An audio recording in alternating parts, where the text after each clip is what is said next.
Okay, it says we're live. I don't know what's going on, but the little spindly wheel in the top left corner of my page is still whirling around like it's thinking, but I think we're live. And this is completely impromptu discussion with Serebra Sana. We were just chatting on Skype, and she was going to tell us about what's happening in Paris, France, since she lives in Paris, and she knows more about what's happening in Europe, particularly in France. So she's going to tell us about the yellow vests and the chaos that's happening in France. Hello, Cerebra Sana, and hi, Amy. How you guys doing? Hey guys, it's great to be with you tonight. Thanks so much for suggesting we have a chat and share it. I don't. You sound like you're breaking up there a bit, Cerebra. Yeah, maybe close a couple of things down and make sure your computer. If this always happens, the audio is great until we actually go live, and then people start breaking. Okay. How about now? That's better. Close everything I have open. I'm gonna also. Okay. How about now? So far, so good. Yeah, it sounds pretty good. So far, so good. How have you been, Cerebra? I'm crazy busy. Crazy busy. It's the end of the year here, and I want to say, great chance to out that I've been wanting to get out, and I've been trying to make videos about this yellow vest thing, which has been going on for like 5 weeks now. And every day there's something new happening. So it's like, oh my gosh, I can't make my video about what I was planning to make because now there's all this stuff that changes everything else. So what have you guys been seeing in your news about the yellow vest? I mean, what's the media saying to you guys about what's happening here? Well, I spend little time watching mainstream media. However, I do catch mainstream media on a daily basis from the corner of my eye. It's just because of the way the positioning is that I sit. My wife sits on the couch and watches television, particularly morning before work, and we catch up on the headlines of the day, and then we have to go have our own day. What they're saying about what's going on in France, at least what they're telling us here in the States, and from what I've gathered, is that they are rioting or protesting, which have turned into riots, beginning with the increase of the gas tax. And then I heard through the grapevine, the YouTube grapevine, some of the people that I pay attention to who are maybe more on top of this than me, is that this is actually a carbon tax. It's like a UN carbon tax being instigated or initiated and applied to the gasoline, which I was talking to my uncle the other day, and if I'm not mistaken, the conversion between liters and gallons, price per liter versus price per gallon, I think you guys are paying something like $7 a gallon. Yeah, a gallon is a little, almost 4 liters. Almost 4 liters. A liter is a little bit like a quart. So right. In a gallon, so it's not quite even 4 quarts, but like 3.8, isn't it? Like 3.75, 3.8 liters to a gallon. It's very close. Yeah. So yeah, I just filled my tank. I rarely fill my tank, but tonight I just said, let me just do it. And I filled the tank, and it cost me €60, and I got 40 liters of gas. Like hang on. Your volume is going up and down, and then there's the occasional breakup. So let me get you to go a little bit louder and repeat that, please. All right, I'm going to put my microphone at 100. Does that help at all, or do I just need to talk louder as well? You could talk louder. I know it's late for you. You're probably all right. How is that? Is that any better? Yes. Okay. No, I was just saying that I went out earlier this evening and I had to fill my tank, and it was about €1.40 a liter, and I filled my tank and it cost me 60 euros to fill the tank. 60? 60 euros. Yeah. For 40 liters of gas. That is astonishing. 40 liters? That's like 10. That's like 10 gallons. Yeah. Wow. Are you fucking hang on, I need to get my calculator because I want these numbers to be correct.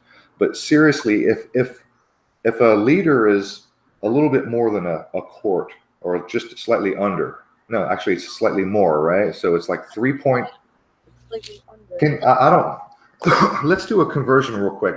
How many actual liters in a gallon? Hang on, I've got my calculator up here, my volume calculator. Volume. Okay. Let's see. I want to do a quart. No, we can do 1 gallon. Let's just do gallon. Gallon to liters. 1 gallon is 3.8 liters. 3.8. That's what I thought. Yep. Actually, I've got 3.7854. That's what I. How exactly? That's good enough. 3.5411784. Okay. What I've got. All right. So yeah. So I just filled my tank, and I got 40 liters. So 40 liters divided by 3.78 is, yeah, it's almost like 10.5 gallons, and it cost me $60. That is fucking insane. Yeah, and yeah. All right. So yeah, but I mean, European gas prices have always been outrageously high. It's just getting worse now with these new taxes. But Amy had posted something on one of my videos saying that you seem to think it looked a little contrived, the yellow vesting, and the video that I'm making at the moment was giving background as to where that all came from. I don't know. Could I do a screen share maybe and show you? Sure. Yeah.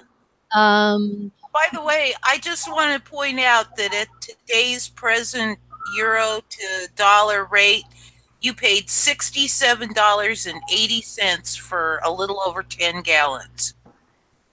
Thank you for letting me know. $67. Yep, almost 68. Yeah. Yeah. How do I do the screen share? Is that screen share is there? Okay, so now I just have to get for 10.5 gallons. Wow. I don't want to tell you how I don't want to tell you how good we have it over here. I'll just make you mad. And we thought we had it bad. We complain when the price goes up a couple of pennies. Holy crap. 10.5 gallons is 1/3 of, actually it's less than that. I think my truck, which is not a big truck, I have a Toyota Tacoma. It's a 6-cylinder. It's not a full size. It's a mid-sized truck. I think it's a 36 gallon. I think. So 10.5 gallons would barely get me 1/3 of a tank. And I can fill my whole tank for less than $50 US. I drive a small. You know, I don't think in gallons. I don't think. Yep. So, I mean, just to think of 10 gallons, I can remember what like a gallon of milk looks like. So if I think of 10 of those, volume-wise, yeah, I guess my fuel tank is enormous. Anyway, it sounded like very little gas, but I mean, I can go 400. If I'm trying to do screen share, how do I do what I need? So, here we go. Happy Sandy Hoax anniversary, everyone, says Doug Frisgreed. Yes, here we are. Yes, it is. Let me show you. I'm going to screen share. So we can follow best thing in perspective. Okay. So here I go. Can you see? What do you see? Let me get over here. I got you. What do you see?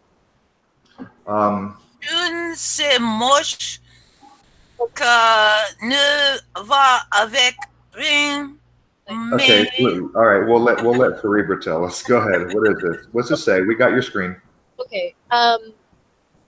You recognize the person? Maybe not. That's Karl Lagerfeld, the designer, famous designer, right? Say that again. Carl who? Karl Lagerfeld. He's like a high fashion designer. Very Oh, famous, okay. okay, in Paris. Um, 10 years ago, on July 1st of 2008, the government made it mandatory for everybody in France to have this yellow vest and the red triangle in your vehicle. So if you break down, get out of your car, you have to put the triangle behind your car, put your warnings on, and then you have to put your yellow vest on so you're visible. Okay? And the slogan, I don't know my cursor, the slogan says, C'est jaune, c'est moche, ça ne va avec rien, mais ça suffit. It means, it says it's yellow, it's ugly, it doesn't go with anything, but it can save your life. Okay? So, okay. the whole... Wait. I could barely hear you. Please repeat that. Okay, I was just simply saying that this is Karl Lagerfeld, that in Yeah. 2008, the government, French government... Yeah. Just read that thing again. C'est jaune, c'est moche, ça ne va avec rien. And then the translation. It's yellow, ugly, it goes with nothing, but it can save your life. But it can save your life. That's what I didn't hear. Yeah, it can save your life. Okay. This is circulating now on the web, Dave King, but it can save your life too. It can change your life. Because the whole yellow vest idea came up out of a grassroots idea that the president, Macron, is not hearing us, he's not seeing us, he's just oblivious to the suffering that people are living at the moment. So somewhere, the idea came up, he can't see us, but we all have these stupid things in our car, let's just put on the yellow vest and maybe he'll see us that way. So it really was a clever idea.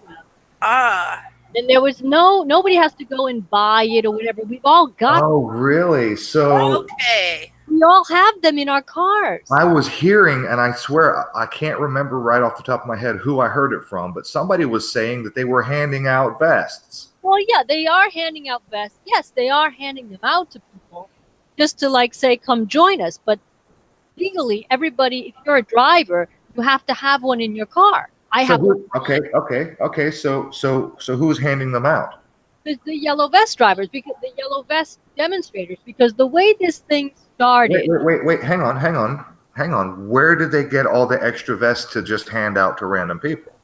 They're buying them somewhere. So somebody's buying them somewhere. Well, if you're, well, wait a minute. I haven't seen what you just said, Aaron. I haven't seen people handing out vests, but it would be plausible.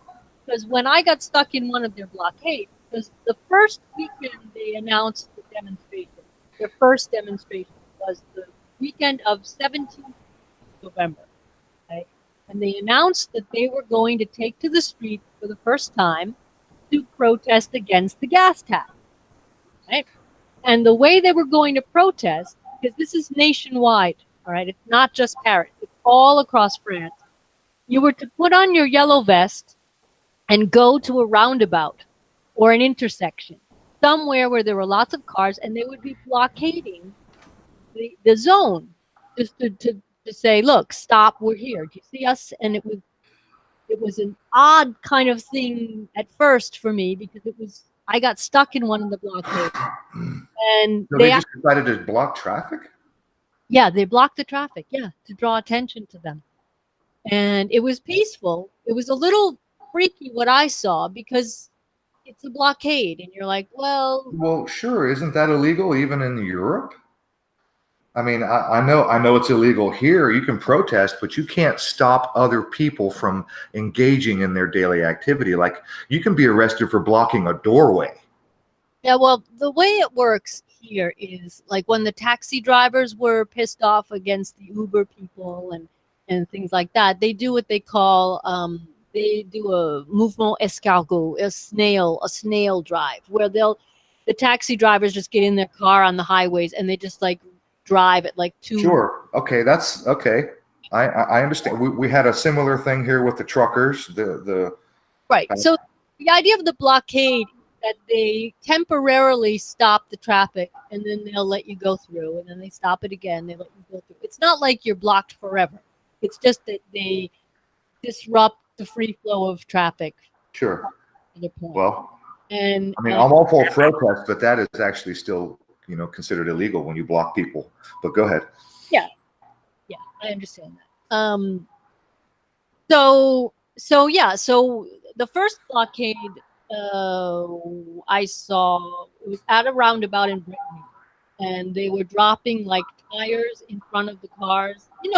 Is roundabout the right term where you have or a circulator or something? Yeah, we got those occasionally. There are roundabouts, not very many, but go ahead.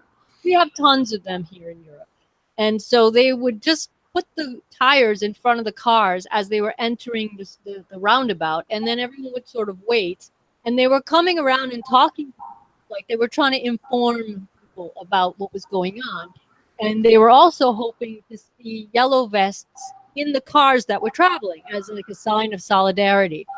And this was the first weekend, and it sort of caught me a little bit by surprise because I run like a crazy person all week, and I'd been hearing a little bit about it, but not enough to take the time to get informed until I was actually in a blockade. And so we made it through the blockade fine. We continued on our way, and then we came upon another one. And this time, the people came up to the car and they looked inside, and they're like, "Where's your yellow vest?" And my friend was like, "Well, I got mine in the glove box," and like, "You got to put it out there." And so I'm like, "All right, okay." And then we were able to continue. And it was kind of like they were just looking for support, for their case and their So their case, what is their case exactly? It was a gas tax. It was an increase. And am I correct? What I heard that it was basically the UN carbon tax being applied to extra gas tax. Is that what's going on? Is it a carbon tax, or is it just simply a extra gas tax? Let me put this in some perspective, and this was what I was going to say in my video. The gas tax came about after Macron had rescinded the wealth tax. So we used to have a thing that's called the ISF. It's the solidarity tax on your wealth, meaning the richer people pay a tax into the fund for the government so that you can help the poorer people. Right? and when he was getting, running his campaign to get elected as president, he said that he wouldn't touch any of, certain things. He wouldn't touch certain benefits. And then he got elected. And then he goes and rescinds this tax, which is a gift to the rich people, because the rich people no longer have to pay the wealth tax. And in the same breath, boosting other taxes that the poor people have to pay. So this is what's incited the revolution at the very, very beginning. Was you've got people who, because the bigger picture here, guys, you have to realize that since he took office, he's been privatizing a lot of the things that you pay taxes to have, like a post office, like a hospital, like trains, like public transportation, like nice roads. They're doing a lot of that here as well. And schools, having schools and teachers and social services. That's why we pay our taxes, right? Have you privatized your prisons yet? Tell me about it.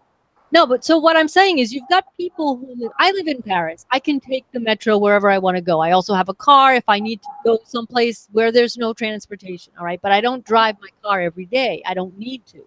But once you are no longer in a metropolitan area, the fact that they have closed the local train stations. 30 years ago, you could go into any village, and every village pretty much had its own little train station. You could take a train or a bus pretty much anywhere you needed to go. They've closed. They started by putting in these automatic ticket machines where you don't need a person behind the counter to buy you from, it started like that. And then they started reducing the time that a human being would actually be there. And then they removed the human beings. And then they've actually closed the stations. They closed the lines. The trains don't stop there anymore. So they have forced people to have a vehicle to be able to move around. And then, you know, to get to work. And these are people who have to drive. When I didn't live in Paris, I lived out, you know, in a city where I'd have to drive every day to work. So there are some places where you cannot move around unless you have a car. And so when they start augmenting the price of gas, these people can't just say, oh, well, I won't go to work 2 days a week to save money. They have to go to work. So what they're making, they're not making a lot of money. These are generally like minimum wage types of jobs, you know, and people don't make a lot of money in general over here. But a lot of the people who are the most hurt are these minimum wage workers. So they're the ones that are bearing the brunt of the tax hike, because now that they're out in the, you know, wherever they live without any other means, no other options to move around, they have to fill the tank in their car, or the people don't even fill their tanks. They put in a couple of liters because that's all they can afford. And then Macron comes in and says, oh, we're going to get rid of the wealth tax, and oh, we're going to, you know, jack the price up on gas, and that'll compensate. And the poor people are like, do you not realize what this means to us? You know, so this is how this is how the revolution started. It was just about the gas, and then the thing started to build, and Macron was ignoring everybody. And the first weekend, the official how many demonstrators were out on the streets on Saturday, and the numbers were so low, people were like, "Excuse me," the police has said there were so many people in the streets, and the actual people who were out there, and the people who were filming it with their phones and posting it on Twitter and on YouTube and in social media, it was like you could clearly see that there was hordes of people. So the insult, it started insulting France and insulting these people who were out there trying to be heard. Okay? So the thing started to grow from there. So the media was downplaying the numbers. Oh, the media was downplaying the numbers. The government was downplaying the numbers, and Macron was silent. Macron was not even reacting to any of this. So that was the first weekend. And the following weekend, they said, okay, he's still ignoring us, well, we're going to go back. And now more people are getting interested in the movement, and it's in the news more. And then what happened the second weekend? The second weekend, they brought more of the police out there, this militarized looking, you know, thuggish, dehumanized, you know, people there, armed to the teeth, and they started tear gassing the protesters who weren't doing anything. They were just marching. They were just walking down the Champs-Élysées.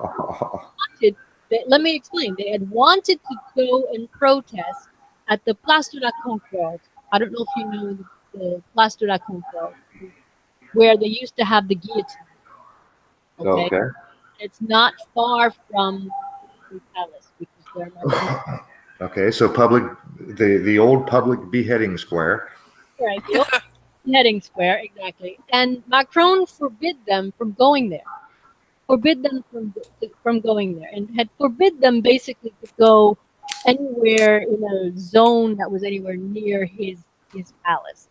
And so that pretty much left the Champs-Élysées, which is the biggest avenue, the square. Whenever you see like fireworks or a big parade, even Macron, when he got elected, he came down the Champs-Élysées with a little stupid vehicle.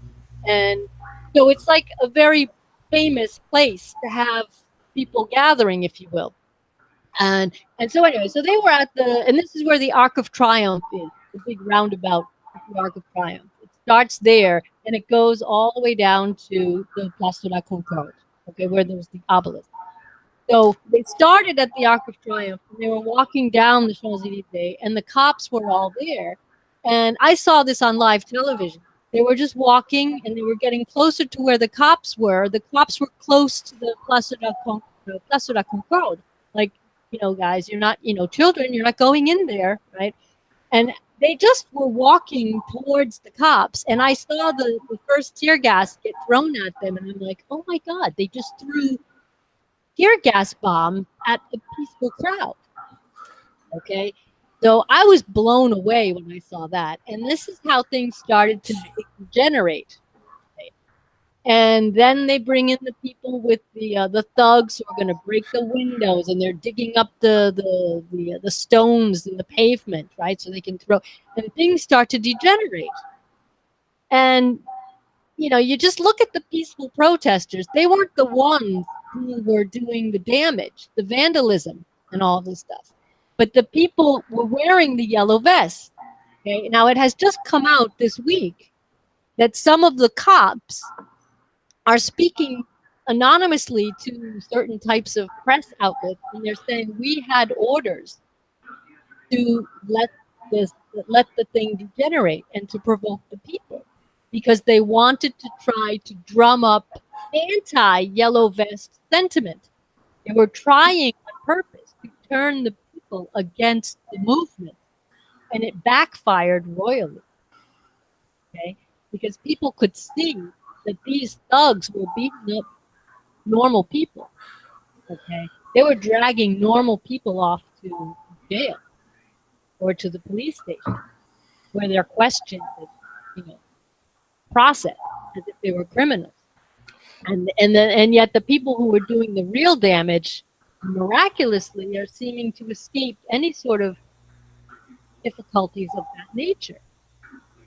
So I was just reading 2 articles today where the cops were saying, yo, our orders were to A, let the thuggery happen, and B, aggravate the people. And some of the videos I've been watching are extremely, extremely violent. Extremely violent, to the point that, you know, I feel the adrenaline in my blood, in my veins, going, Jesus, if I were there, I don't know what I would have done, because it's your instinct. When you see an innocent person getting beat up, you want to help. Yeah, right? We have what are called mirror neurons, and it allows us. That's why we have this vicarious nature where we like to watch people, because we experience what we see them experiencing because of these mirror neurons in our brains. So yeah, like when you see someone getting violently attacked, you have an automatic emotional instinctive reaction as though you were the one being attacked.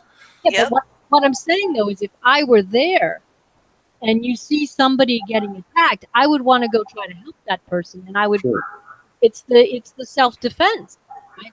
So they were saying that the gilets jaunes means yellow vest, right? The gilets jaunes were violent, and yeah, but they're being provoked. I mean, I'm not condoning violence, but I'm saying when you see these thugs beating on people with their sticks and tear gassing them and just punching them and throwing and dragging people to the street, it's extremely horrible to see, you know. And it's I can imagine your natural self-defense kicks in, and then you just, you know, I'm not violent, but I mean, one time I saw somebody hit somebody close to me, and I hit the person who was hitting my friend. It's like, it's just like a reaction. Yeah. Yep. You know what I mean? It's like you trying to protect, you know, from the animal. So these animals, people are like animals. I call them people, but I've been calling them the lobotomized in my tweets. I just refer to them as the lobotomized because they've got these masks and this gear. You don't even see the person in there anymore. So this was all done by design, and this is what I was saying from the very beginning, that this is all orchestrated. And we've got video of one of the so-called thugs who is grabbed by 2 cops, and they're dragging him away, and then he's going, but guys, I'm with you guys. No, I'm with you. And they bring him up to some director guy who comes up and he nods his head like, no, let him go. He's all right. He's with us. And they're like, okay, go off by there. You know, staging area is by there. And you see the guy is just left, just like, okay, see you later, guys. And off he goes. And he's some military guy. They were able to identify him. So they've got plants. There are plants amongst the soldiers. There are other people, witnesses, saying he saw people breaking the windows, and then he went into the corner and he put his armband back. Cops all have armband. Okay. So, I mean, these are all things that we know how these operations go down. So I was not surprised by any of it. And this is what I was predicting to the people in my midst around me. I'm like, look, you watch, mark my words, this is going to happen and that's going to happen. And everything so far has gone as planned. So this was week number 2. So now we get to week number 3, and it's getting worse. It's getting worse. It's getting more violent, and you see the people are, you know, it just was degenerating, but it was drawing more and more support. And the media was giving conflicting information where, 47% of the population, is with them, when it was like the opposite. They were giving the opposite numbers. It was like 75% of the population was with Yellow Vest. And they were trying to downplay everything. And it has just I just remembered, you asked me earlier what kind of news we're getting here. I just remembered the mantra that they're selling us is anti-government protesters. They like to do that a lot when there's any kind of legitimate grievance, whether or not the protest itself is orchestrated or paid for. There is a legitimate grievance. So whenever there is a protest, they're always labeled in the media, or usually labeled, as anti-government. But we're not. So that is one of the things that they're telling us, is that all this yellow vest stuff going on is anti-government protests. Right. People just hate the government. Yeah, but let's be honest here. They're not anti-government. They're anti-Macron. Of course not. Anti-Macron's government. Because this Macron guy, if you watch my videos that were on my old channel, I just re-uploaded. I made a playlist. If anybody's listening, I've got a playlist of all my analyses of Macron during the election process. I show you where this guy came from and how he's bad news and everything. Go check out my analyses. But this guy is a total Europhile. He's a marionette. He's a puppet, and a bad one at that. And everything that he said he wasn't going to do and things that he said he would do, it's been the complete opposite. He's been in office for 18 months, and people are just fed up. So to be anti-government, when these people are out there demonstrating, the slogan that you hear is Macron démission, which means Macron step down. They want him gone. Okay, this is the thing. We want him gone. And one of the demands of this, of the Gilets jaunes, is they want the Constitution to be rewritten to include, how can we say this? It's a citizens-initiated referendum, which is revocatoire, which means you can revoke an elected official, and they want that in the Constitution. Well, you break up a little bit.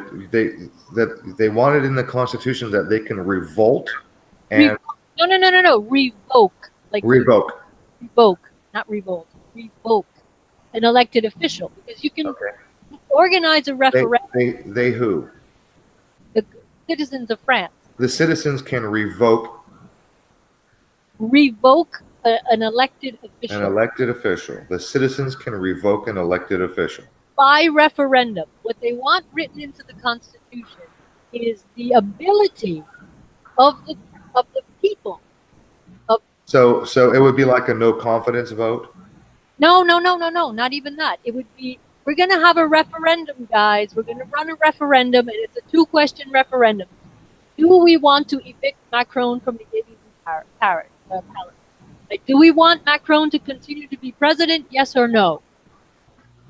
And then people vote yes or no. And that's a referendum. And if the people vote yes, we want him gone, he needs to leave.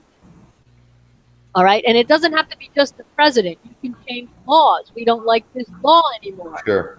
And you just say yes, no, and whatever the vote is, well, that's the new vote. Okay, so right now there's a slogan, there's a sentiment in France that they want it built into their constitution that the people can vote in a referendum to change the law and or change a particular elected official. Exactly, and it's not in the Constitution at the moment. And when we're saying Macron démission, it's like we want to. If you don't go away by yourself, we're going to do everything we can to make you go away.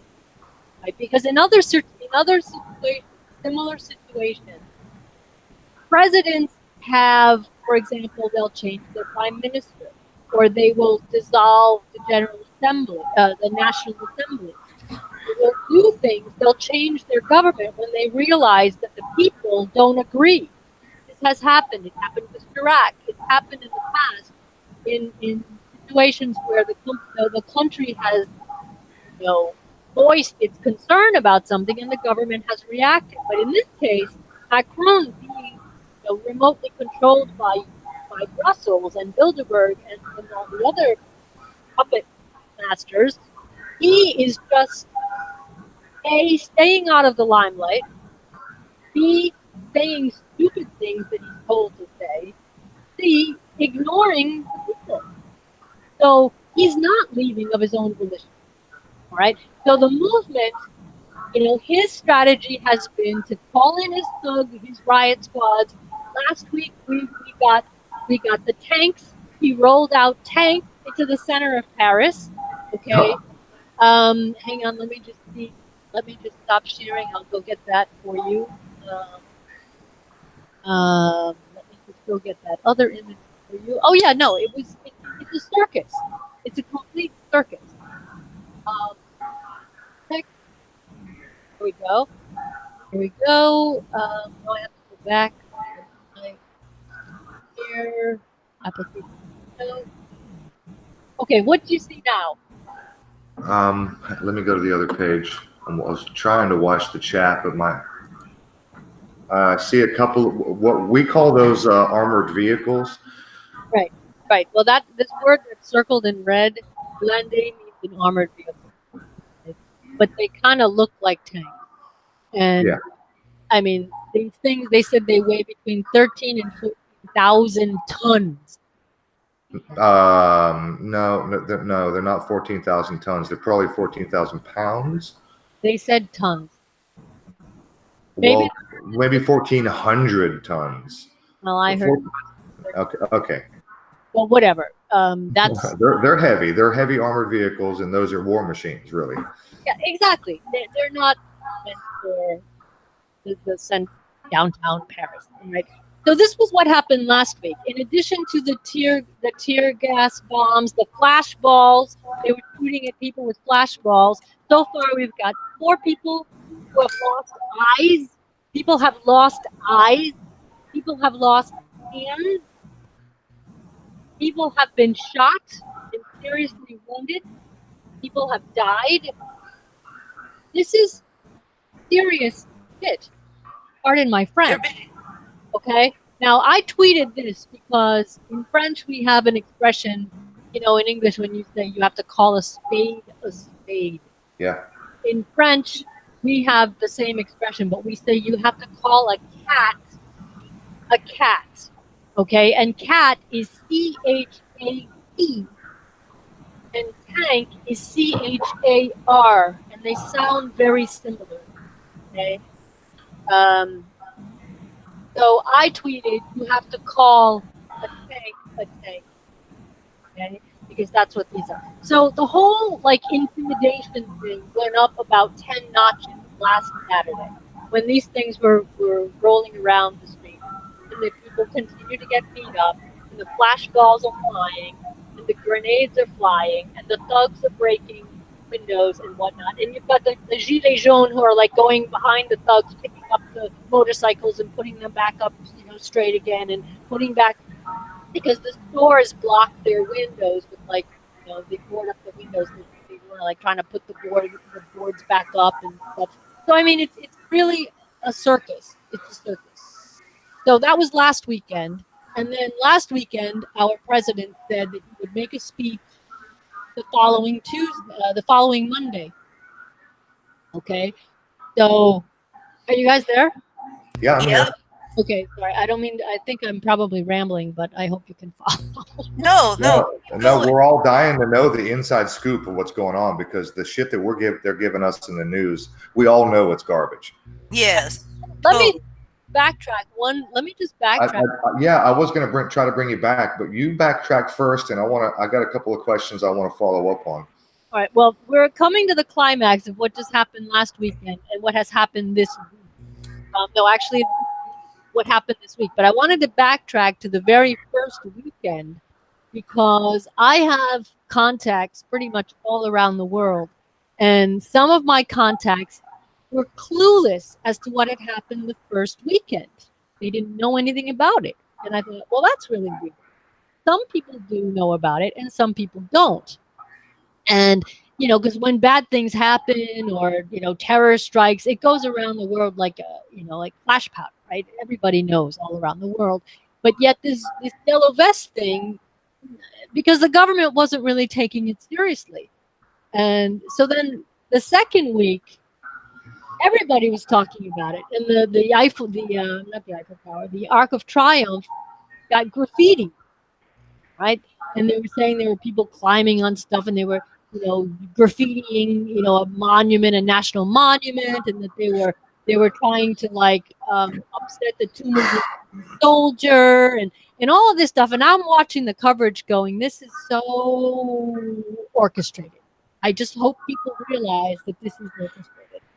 And so I went up to the Arc of Triumph, but it was like 2 days after, like Tuesday, I went up there, and there was not a trace of graffiti. It had already immediately been cleaned.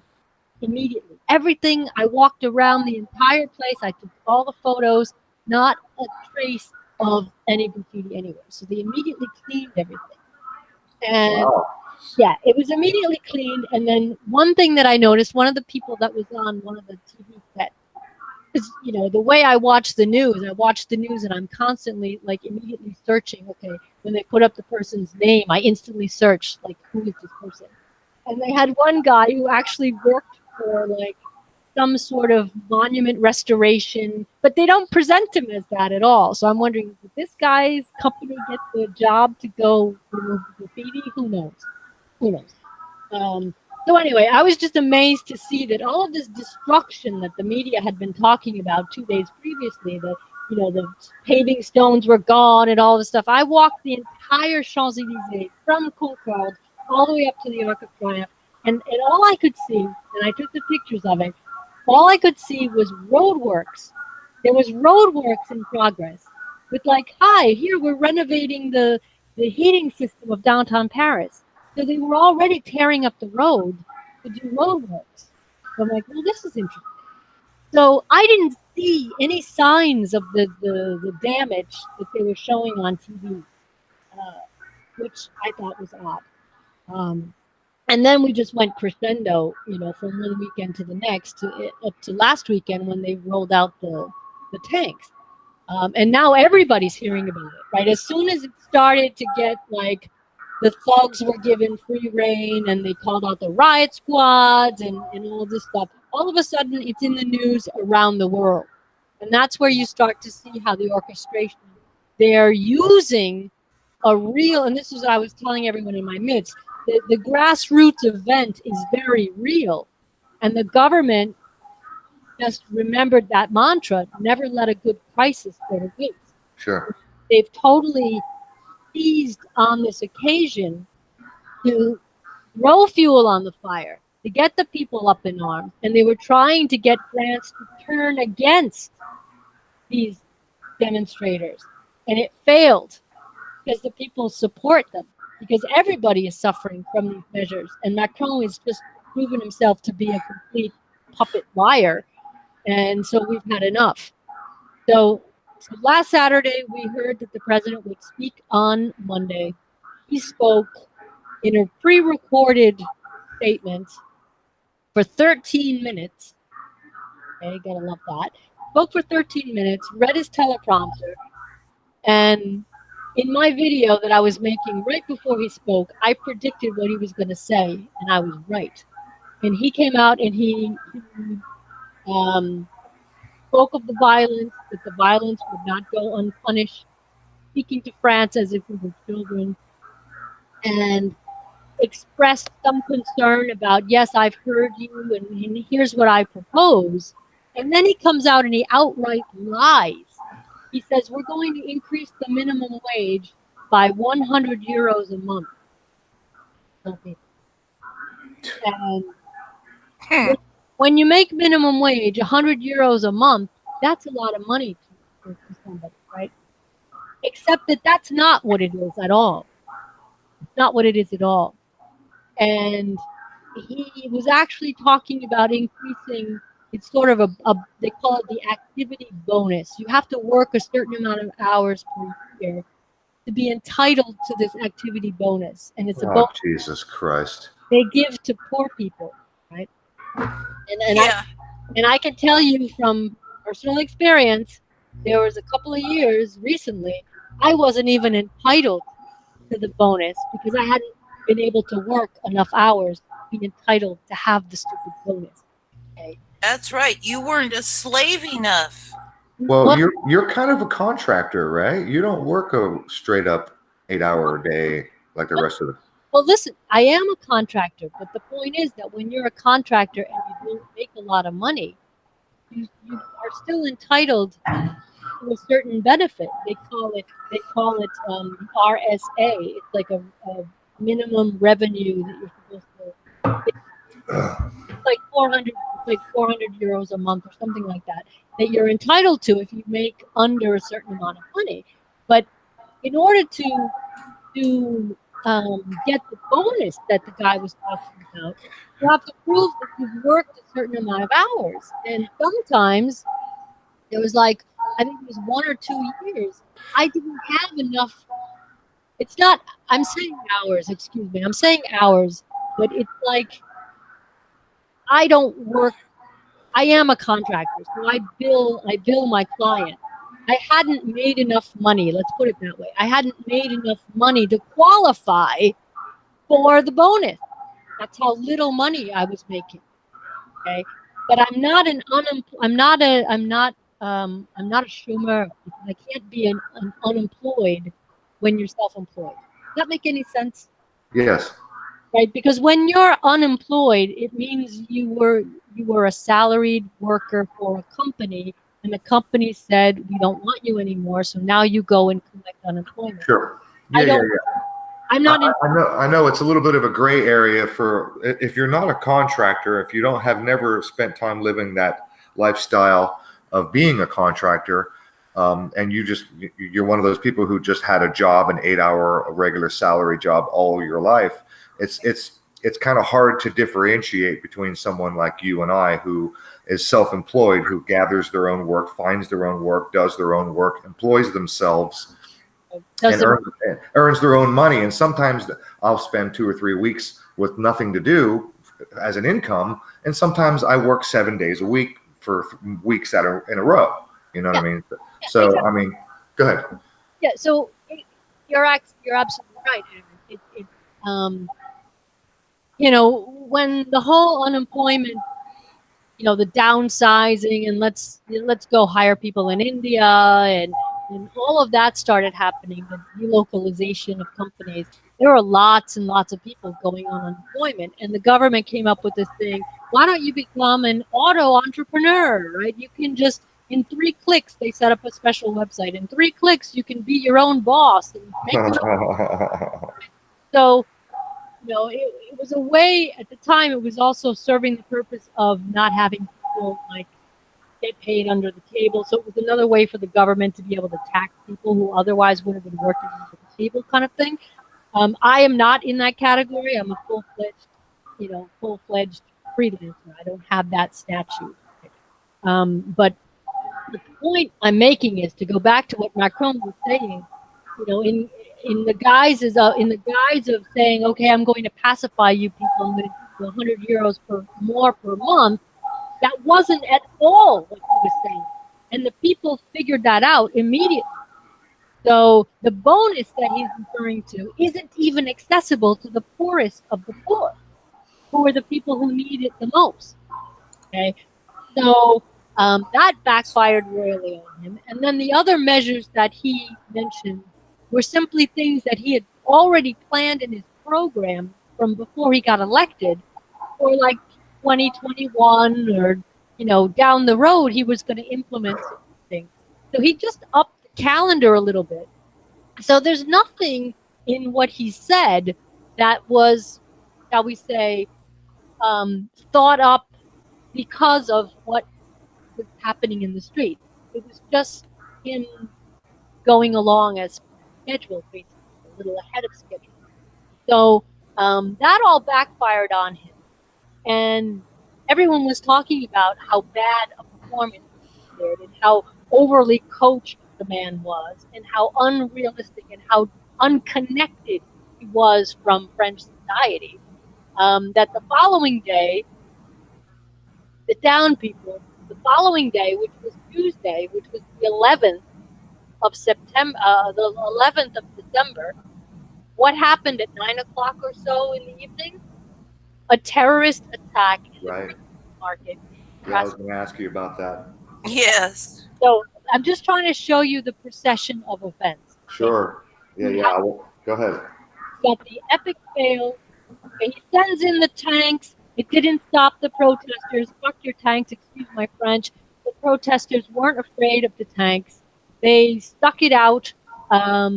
They were accosted by these cops who now have the right to shoot down. They confiscated people's paper masks and eye drops and solution to clean out your nose and your airways from the tear gas. They confiscated all of that stuff from these people and said, okay, now you can go demonstrate without these things, these means to protect your own person, right? These are extraordinary measures that are allowed under the state of emergency. This was the other thing I brought out in my video, is that the state of emergency, remember the Bataclan and the Paris attacks, Yes. Charlie Hebdo, all of those lovely events. All of those events, I had tons of videos on them. I showed you the progression of what this all was actually all about. And one of them was to be able to get the state of emergency into our Constitution. Yes.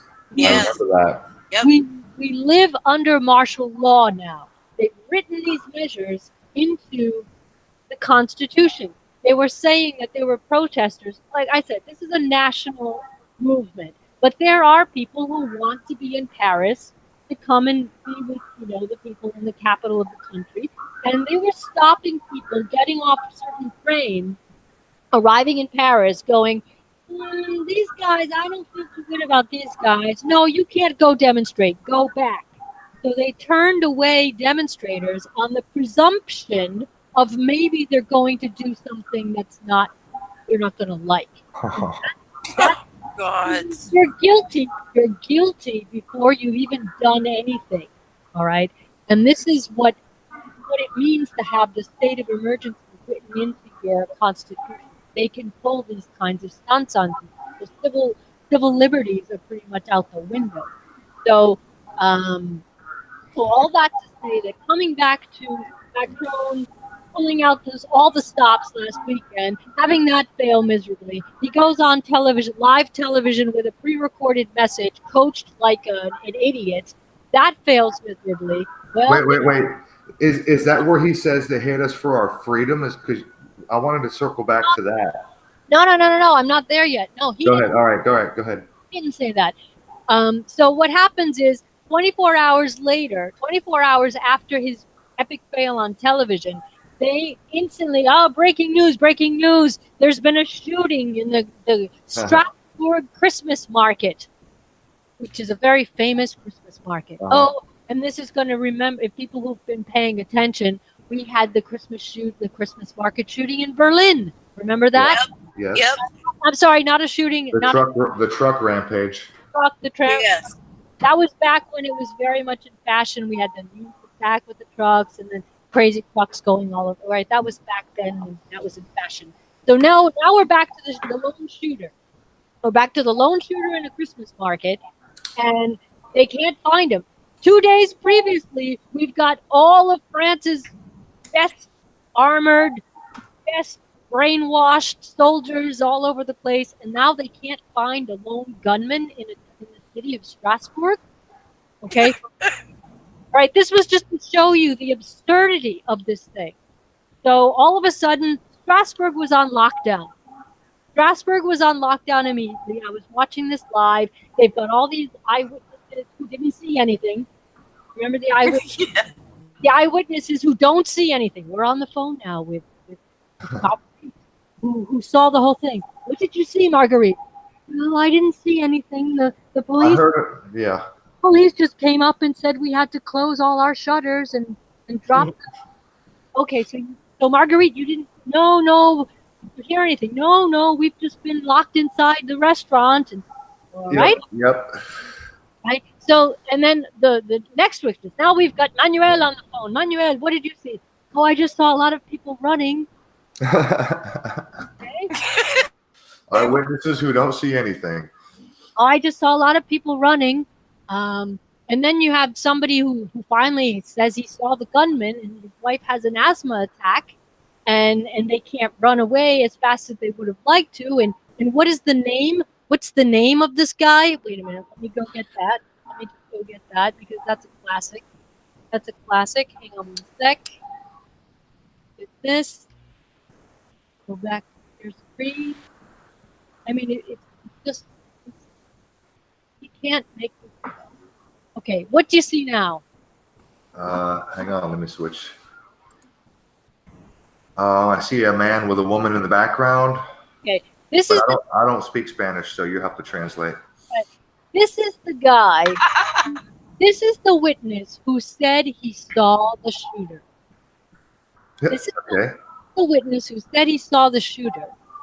And this is his wife who had the asthma attack while they were trying to escape. And I found this interesting because look at the guy's name. Strasbourg? No. The guy's name is Axel Jonio, because this is about the Gilets jaunes, right? It's almost like the Gilets jaunes is right in his name. See what I mean? Jaune means yellow, and that's his name. And I thought this was crazy. So what I wrote here, I tweeted this out. I'm like, oh, how I would love someday to meet the scriptwriter. Wow, no kidding. Really? I see what you're saying. I mean, it doesn't make much sense to me, but I'm a dumb American. The name doesn't ring a bell, but for a French-speaking person, I see what you're saying. Yeah, because it's like if the guy's name was Axel Yellowman, right? Yeah. Yellow guy kind of thing. And so this was a double whammy on this image because this is from the TV station, and it says that this guy, Edouard Philippe, is now the prime minister. Another Bilderberger. Okay, our prime minister said, I'm just going to read what's here underlined in red. We want to do things in such a way that this individual will be captured and brought before the justice. Brought before the court. All right? So I tweeted this. Was there static on the line or what? Because when they finally got the guy who was wounded, apparently, they apparently shot the guy dead. And there were at least 3 or 4 soldiers who actually encountered the gunman, but I'm getting a clip later. So what I wanted to say about this incident is we learn of a shooting in Strasbourg, and they can't seem to find the guy. And the witnesses are all witnesses who, up until we saw Alex Jonio, no one had really seen anything or heard anything firsthand. And they were all on lockdown.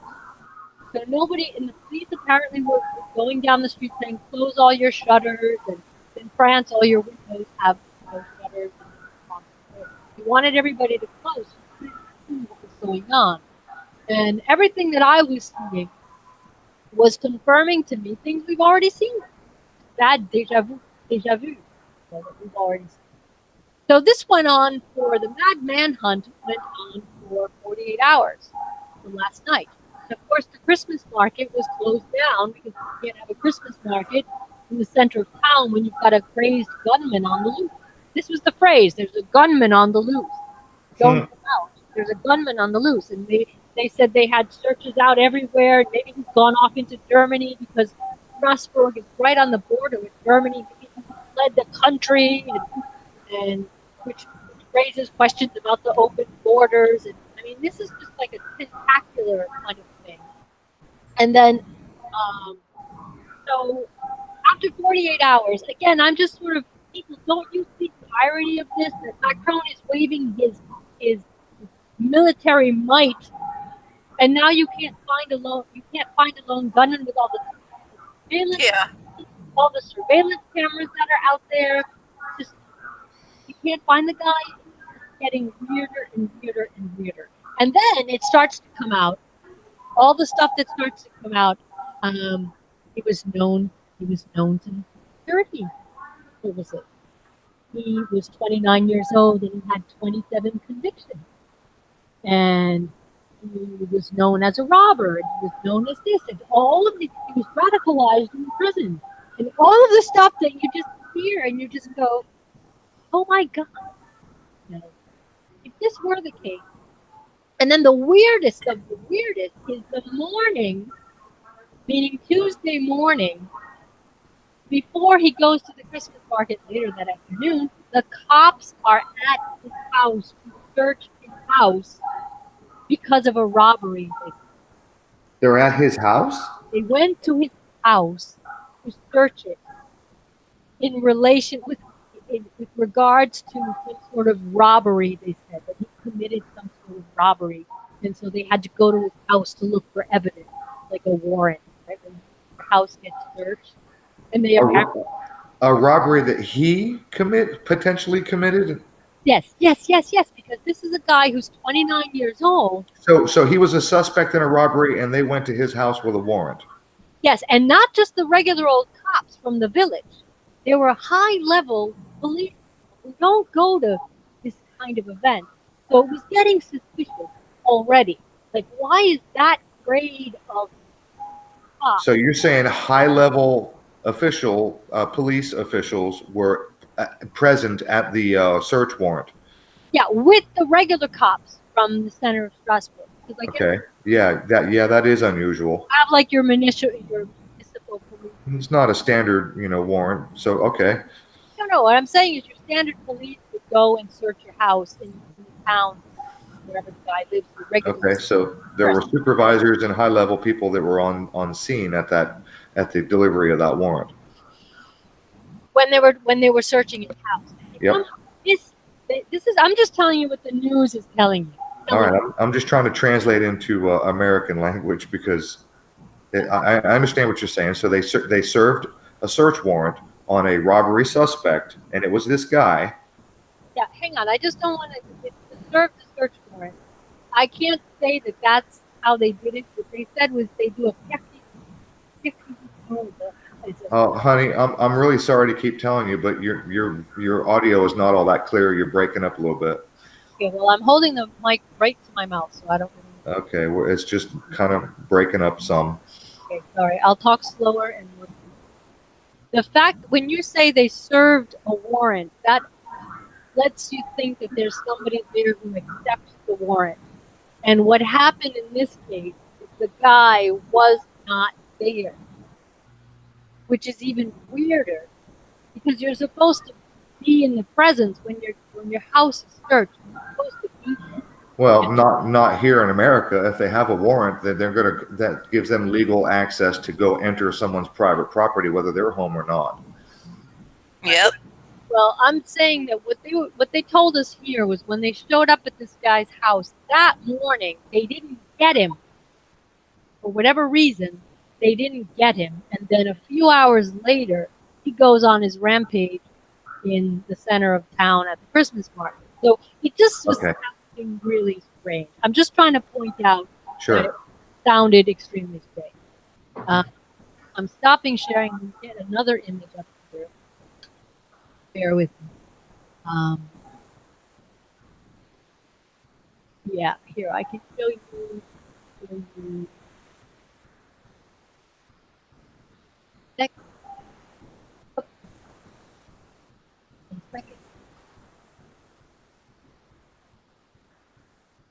Here we go. I'll show you this. So now we get up to the point where they're apparently searching the guy. They've searched his house. Can you see this now? Yeah. Yes. Okay. So this is the guy that they start when they're saying, he's 29 years old. It says he's 29 years old. He's had 27 condemnations. He's been found guilty of Okay. 27 times. They suddenly know his name. This is his name, Roofuscat. Okay. They know so much about him. And yet, it makes you wonder how he could slip through the net to be able to go and kill people. And You then, know, it's funny because I hope I'm not wrong, but I thought I had heard that this guy was not known to the police. That was no, one of the initial reports. If it's the same incident, and I'm pretty sure that that's what I heard about this particular guy. This is the guy on the Christmas shooting. Um, I swear I had thought I read one of the news headlines here on my side of the pond where they said that the guy was not known to the police. And I remember thinking to myself, it's kind of unusual because these people who pull these things off are almost always known to the police, and they're proud to say so. And, Yes. they're always known. They're always known to intelligence services. But what I wanted to say about this incident. so 27 condemnations in English American speak. That's convictions. That would be 27 convictions. Yeah. He was convicted 27 times of various like petty crimes. Nothing. Okay. He hadn't killed 27. He wasn't a killer. He was just Okay. as, I guess. But again, this is what we're being told. And one of the people, they went to the village where he's from, and they're interviewing, his neighbors, and the neighbors were like, "Oh, but he was such a nice boy. And I can't think." They always say that.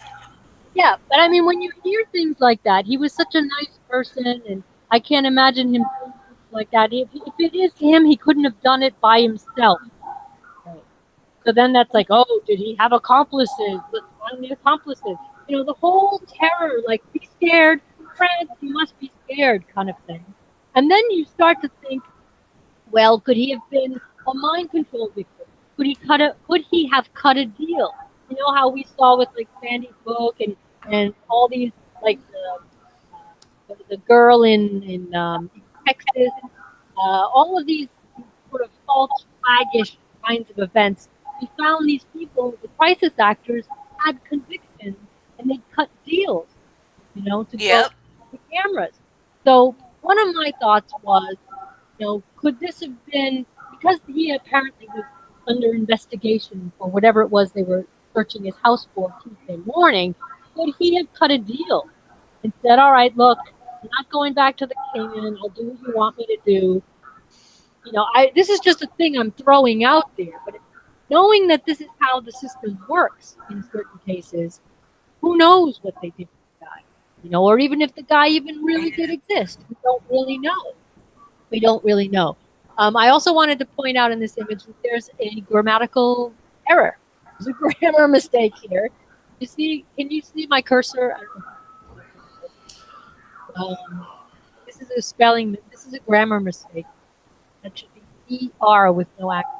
But anyway. Okay.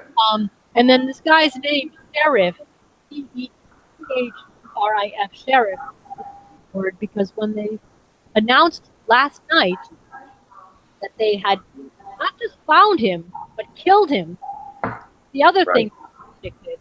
Did they indicate that there was a shootout? Because all I heard was that they killed him. They didn't say, "Oh, in a violent gun battle, suspect is dead." Well, there's conflicting stories that I've heard. So far, I've heard different versions, and the versions that I've heard were following: that first of all, on the night of the event, right, when he's allegedly committing crime, I was following this live, and Reuters immediately came out and said that 4 people were dead. And I tweeted that. Reuters had 4 people dead. Almost immediately. And then they brought that, the media, the local media here was saying 1 definitely dead. And then throughout the evening it became 2. And then the following day it became 3. And I'm like, yeah, well, now we've got our 3.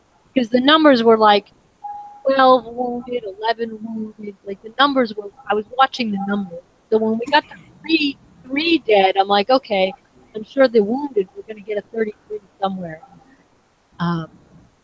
But ironically enough, they held it at 3 dead until yesterday, somebody who was in a coma allegedly died, and I'm like, well, there's the poor dead that Reuters is amazing.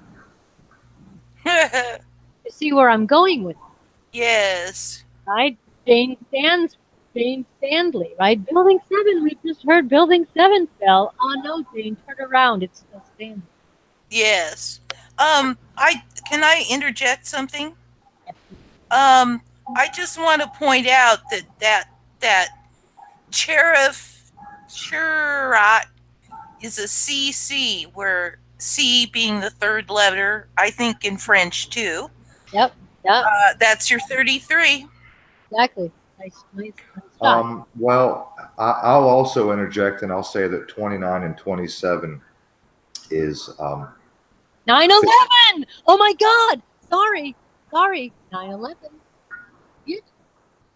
You see, 27 is 9, and 2 plus 9 is 11. Yep. Sorry, Aaron, I jumped all over you. You got it. Did you see that too? Uh-huh. Isn't that amazing? Oh, they put these things together by the numbers. And wasn't this on November 11th? Something at like 9 o'clock? Somebody in the chat said something about that. But wait a minute, guys. Look at this. What's interesting here is 59, which makes 11, right? And 27, which makes 9. For once, they've got the numbers in the right order, because in French, you don't say the 9/11. You say the 11 September, because we put the numbers before the month. So we've actually got 11 September, 11. Like, because when they did Charlie Hebdo, it was the 7th of January. Right? So that would make 1/7. 1/7 is the number you call when you have an emergency. Like 1/7 is like an equivalent to 9/11. Except that the idiots didn't realize that in Europe you write your numbers backwards. So if they wanted to do Charlie Hebdo like they did 9/11, they should had to have happened. It should have happened on July 1st. Follow what I'm saying? Yep. Let me just go back, because I'm almost at the end of this story.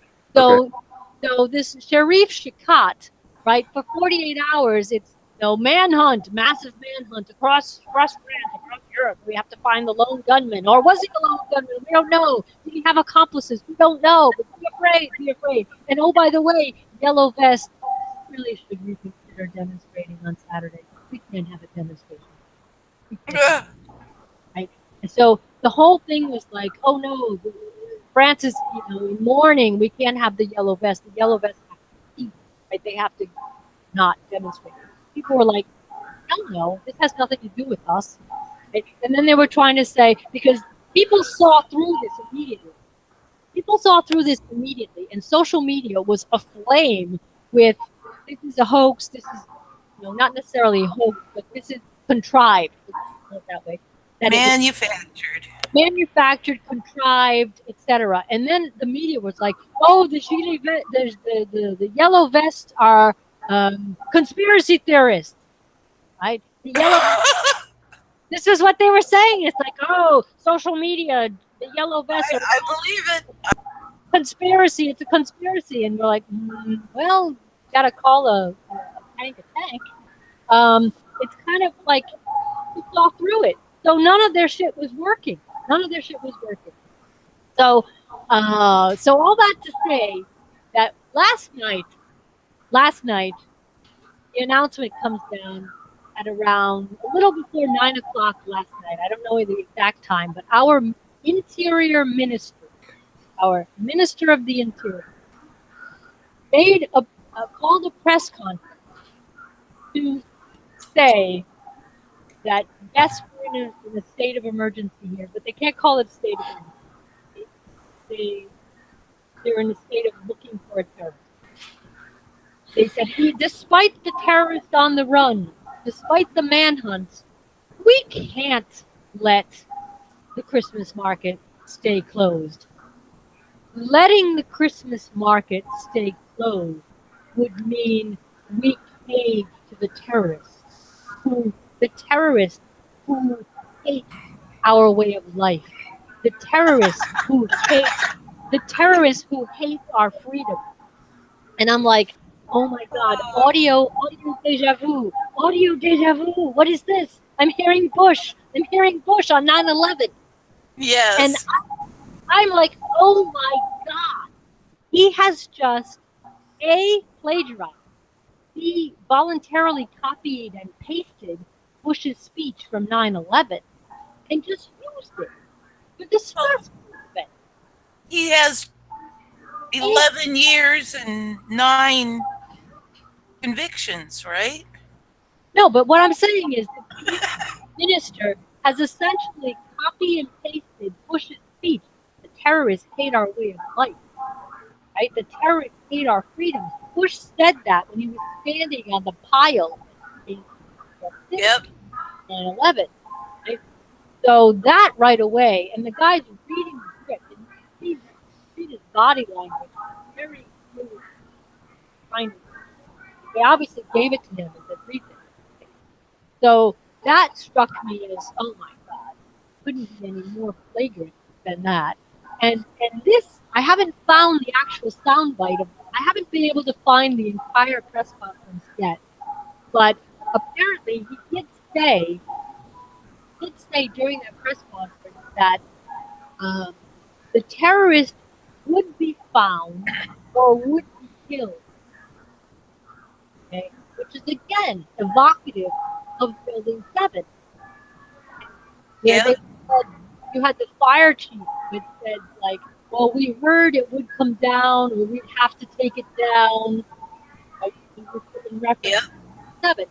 So the Interior Minister made that statement at a press conference about a half an hour before the guy gets killed.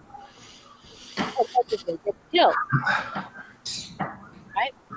So now, when they were still in manhunt mode, some woman, this is how they were able to find the guy. This is what we're told. How did they find the guy? Because he was wounded Tuesday night. He shot at the guy at the Christmas market, apparently in the leg. And he somehow managed to get in a taxi and get away. And the taxi driver alerted the police that there was a wounded man in his cab a few minutes ago. So for 48 hours, they're looking for a wounded man, and they can't find him.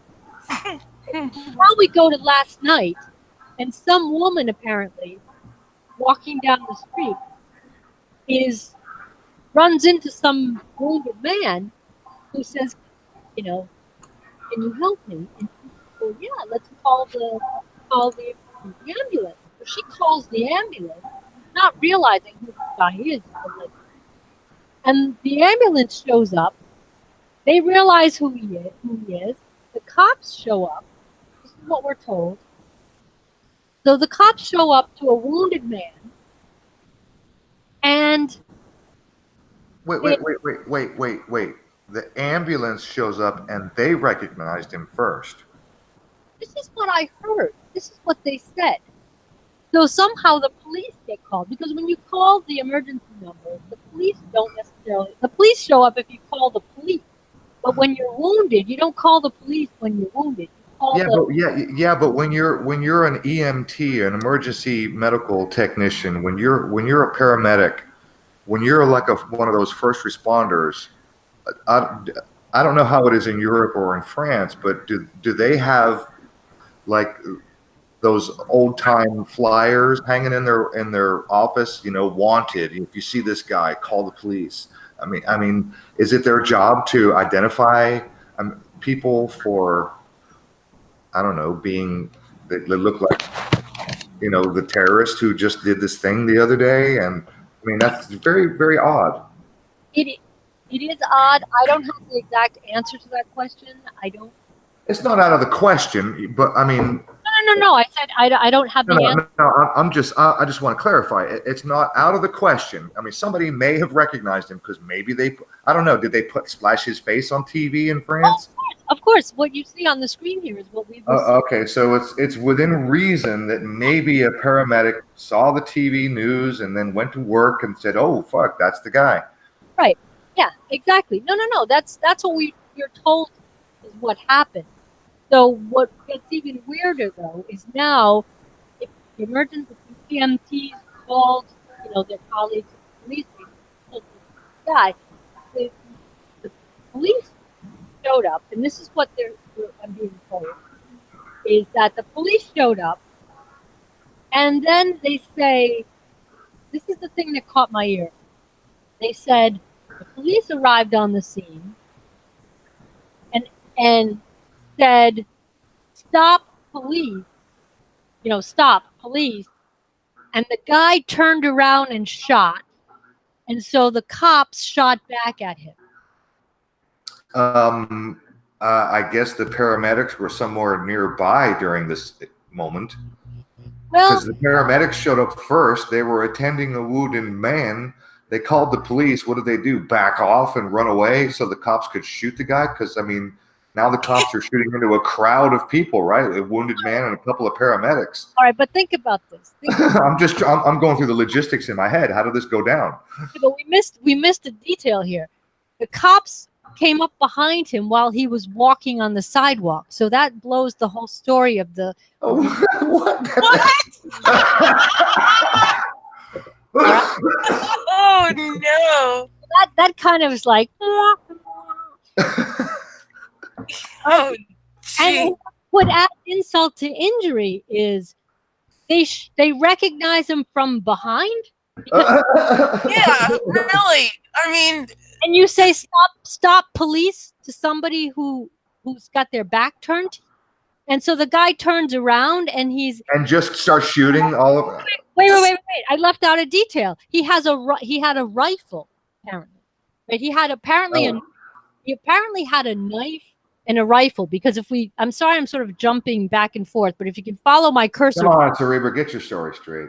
Back to Tuesday night, one of those witnesses, right? Remember the witnesses tell us what you saw. Well, I didn't see anything.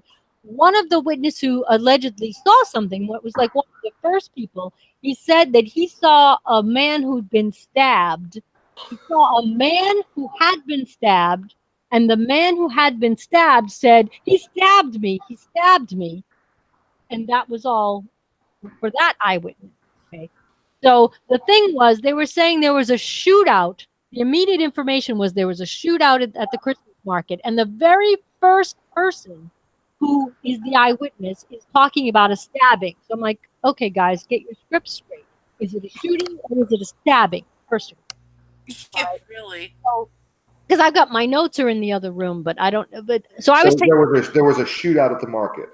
Yeah, but yes, that's what the media was all saying. There was a shootout. So that's all they said is a shootout. Yes, I'm so back. Can I assume that the shootout took place between the assailant and the police? No, wait. There was some sort of interaction between police and the assailant at the actual Christmas market Tuesday. But somehow he got away. He got away with a wound in the leg. All right. So the police were there on scene, engaging the suspect. They wounded him. He was wounded, and he actually managed to get away. This is like a bad movie. It is. And in a taxi. In a taxi. I mean, none of this makes any kind of sense. Was it an Uber? But wait, it gets better. Strasbourg is surrounded. It's like a little island. Like you have bridges all over the place.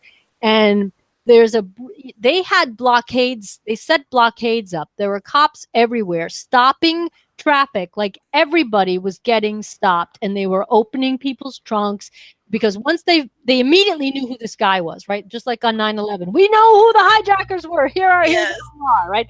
It was like, this attack comes out of the blue, and then within minutes, they knew everything about the guy. Yeah, nothing to see here, people. We know who he is. We got this. Right. So now you've got all the cops, and this is what the news was showing. And, they just do it looping and looping and looping.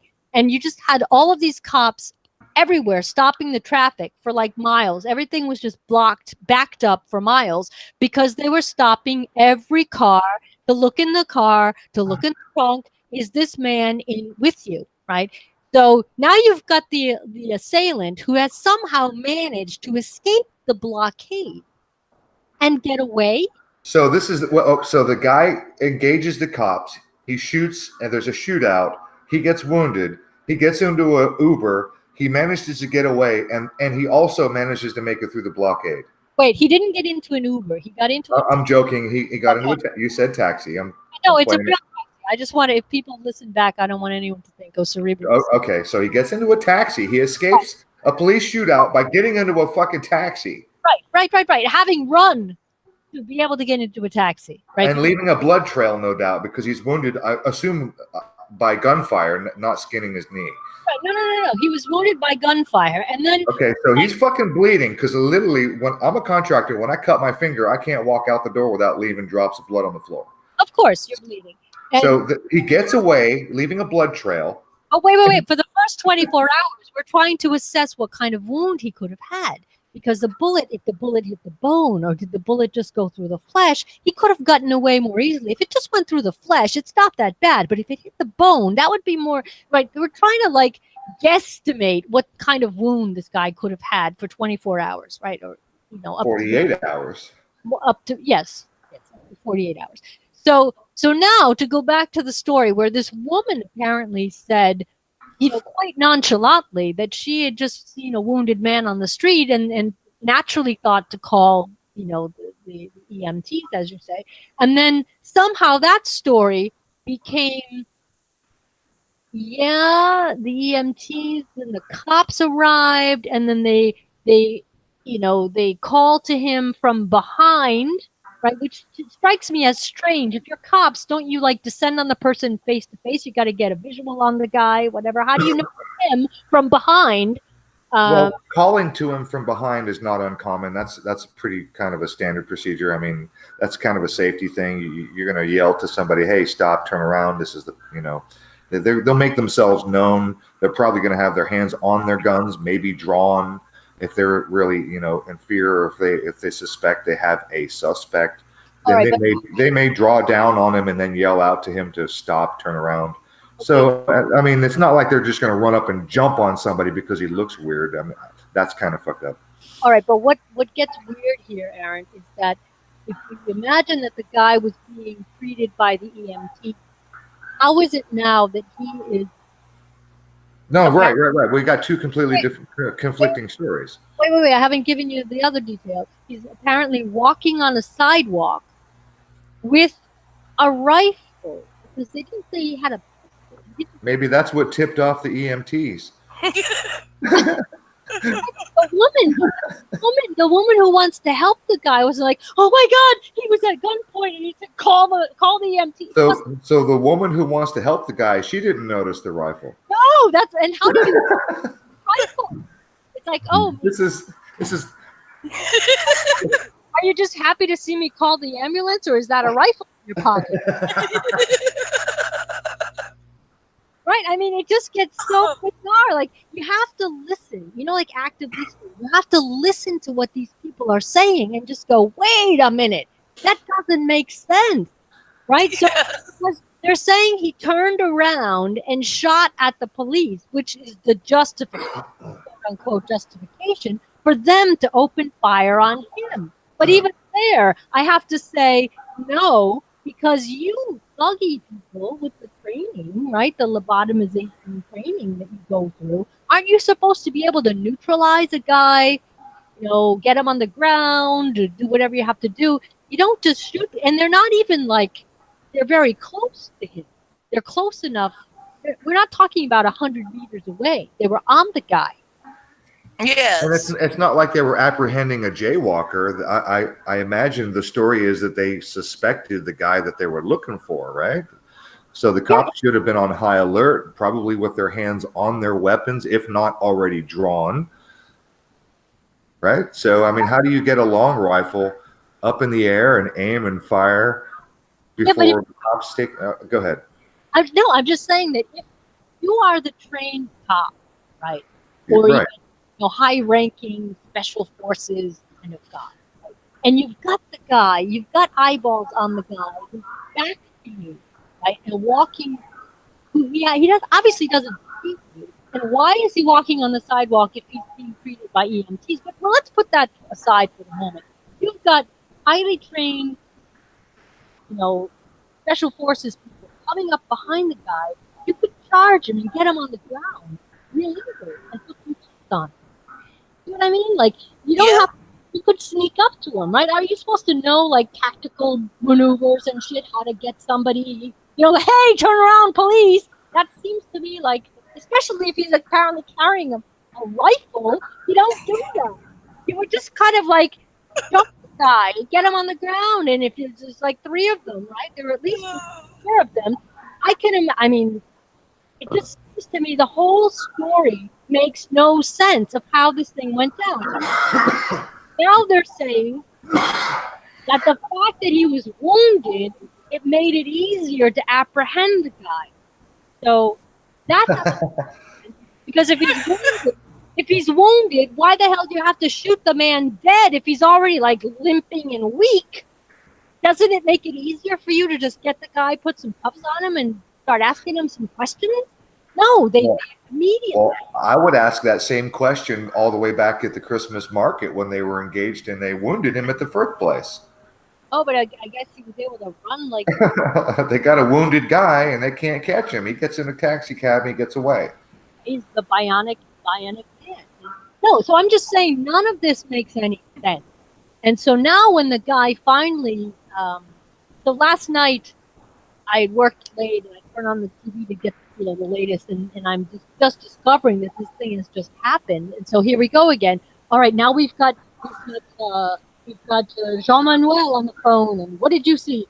Oh, I didn't see anything. They just told us, I had people in my restaurant, and I asked the cops if I could let them go, and they said, "Who told you to keep them in there?" And it was like, "What? We've been here since Tuesday night." And what? Because they had put Strasbourg on lockdown, right? And the people who were calling in were like restaurant and bar owners who had all their clients locked inside the restaurant. So last night, one of the people said, "Can I let my people out?" And he was like, "Who told you to keep the people locked up?" And the guy was like, "What?" Which conjures up images of these people having been in the restaurant for 48 hours, scared, not knowing what's going on, that nobody thought to tell them that they could come out. So it's just an extremely strange story. And then finally, there was a picture that started going on. Let me see if I can get.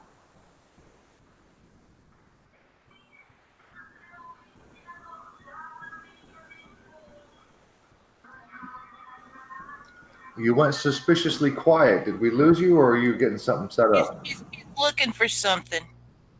Okay.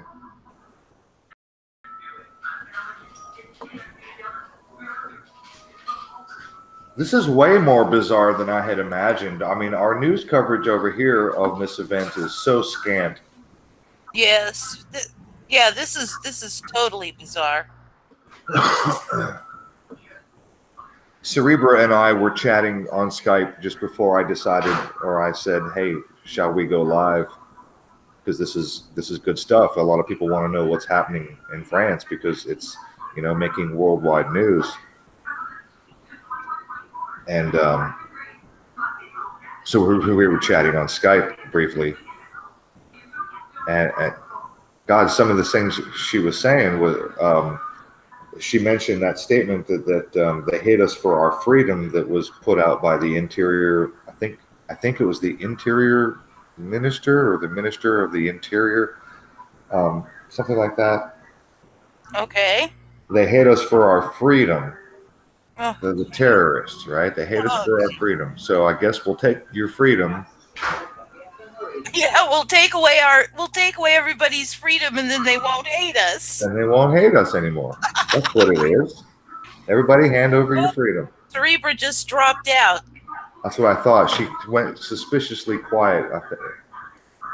I was concerned about the way she just Hey came. guys, that was really freaky. That was extremely freaky.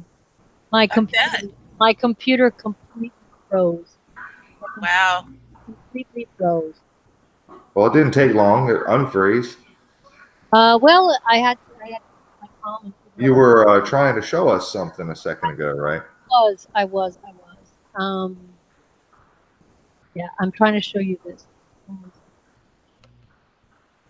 Oh gosh. All right. All right. Do you see my screen now? Yep. I see a very pixelated image of what looks like A dead body. a blurred. I guess it's blurred. The head shot is blurred. Yeah, the headshot is blurred. One thing. Was this taken with a potato camera? Yeah, really. No. Let me explain, guys. This is me taking a picture of my TV screen. Of your TV, okay. This is me taking a picture of the TV. I Okay, could. so you snapped a photo of what was on your television. That's why it All said the other images I've shown you so far are just like this is from my TV screen, but this was I zoomed in on this. Okay, but this what I want to point out is they've obviously blurred out the guy's face, but is there anything missing? I'm not seeing much in the way of blood. Exactly, there's still blood. And people might say, "Oh, this is blood here." I don't know if you can see my cursor. Yep, No. No. I can. Well, I don't think that would be I'm not going to call that blood. No, Yeah, I wouldn't either. Look at all this. There's the shadow. This is obviously the shadow of the cop who's standing there. Right? This is all the shadow of somebody standing off to the right. Yep. Right? So this is part of the shadow. This looks exactly like this. See what I mean? This is the shape of a human. Well, a second ago, I thought you were pointing at that little oval that's very near his head, that's not even connected to his head, and looks like it's the end of something else near his head that is in shadow. It almost looks like somebody took a paintbrush tool in Photoshop and added. Yeah. Well, this image is so pixelated, I'm not going to speculate on what may have happened. Right, here we go. Here, look, you can see it here. Can you see this one a little bit better? Yeah. You can see now that this is my TV screen. Okay. Right? So here you can see the shadows. Yeah. Yep. But there's no blood. Where's the pool of blood? There is no blood. No, I don't see any blood. No, there's no blood. Okay. Go ahead. Look at this. Look at this. Talk about the crisis act. Right? Now, This massive group of people standing there filming like idiots. And then, guess what they did? They started playing I Shot the Sheriff. they started. I shot the sheriff. What? The guy's name is Sheriff. Right? Sheriff. So they started singing "I shot the sheriff." Yeah.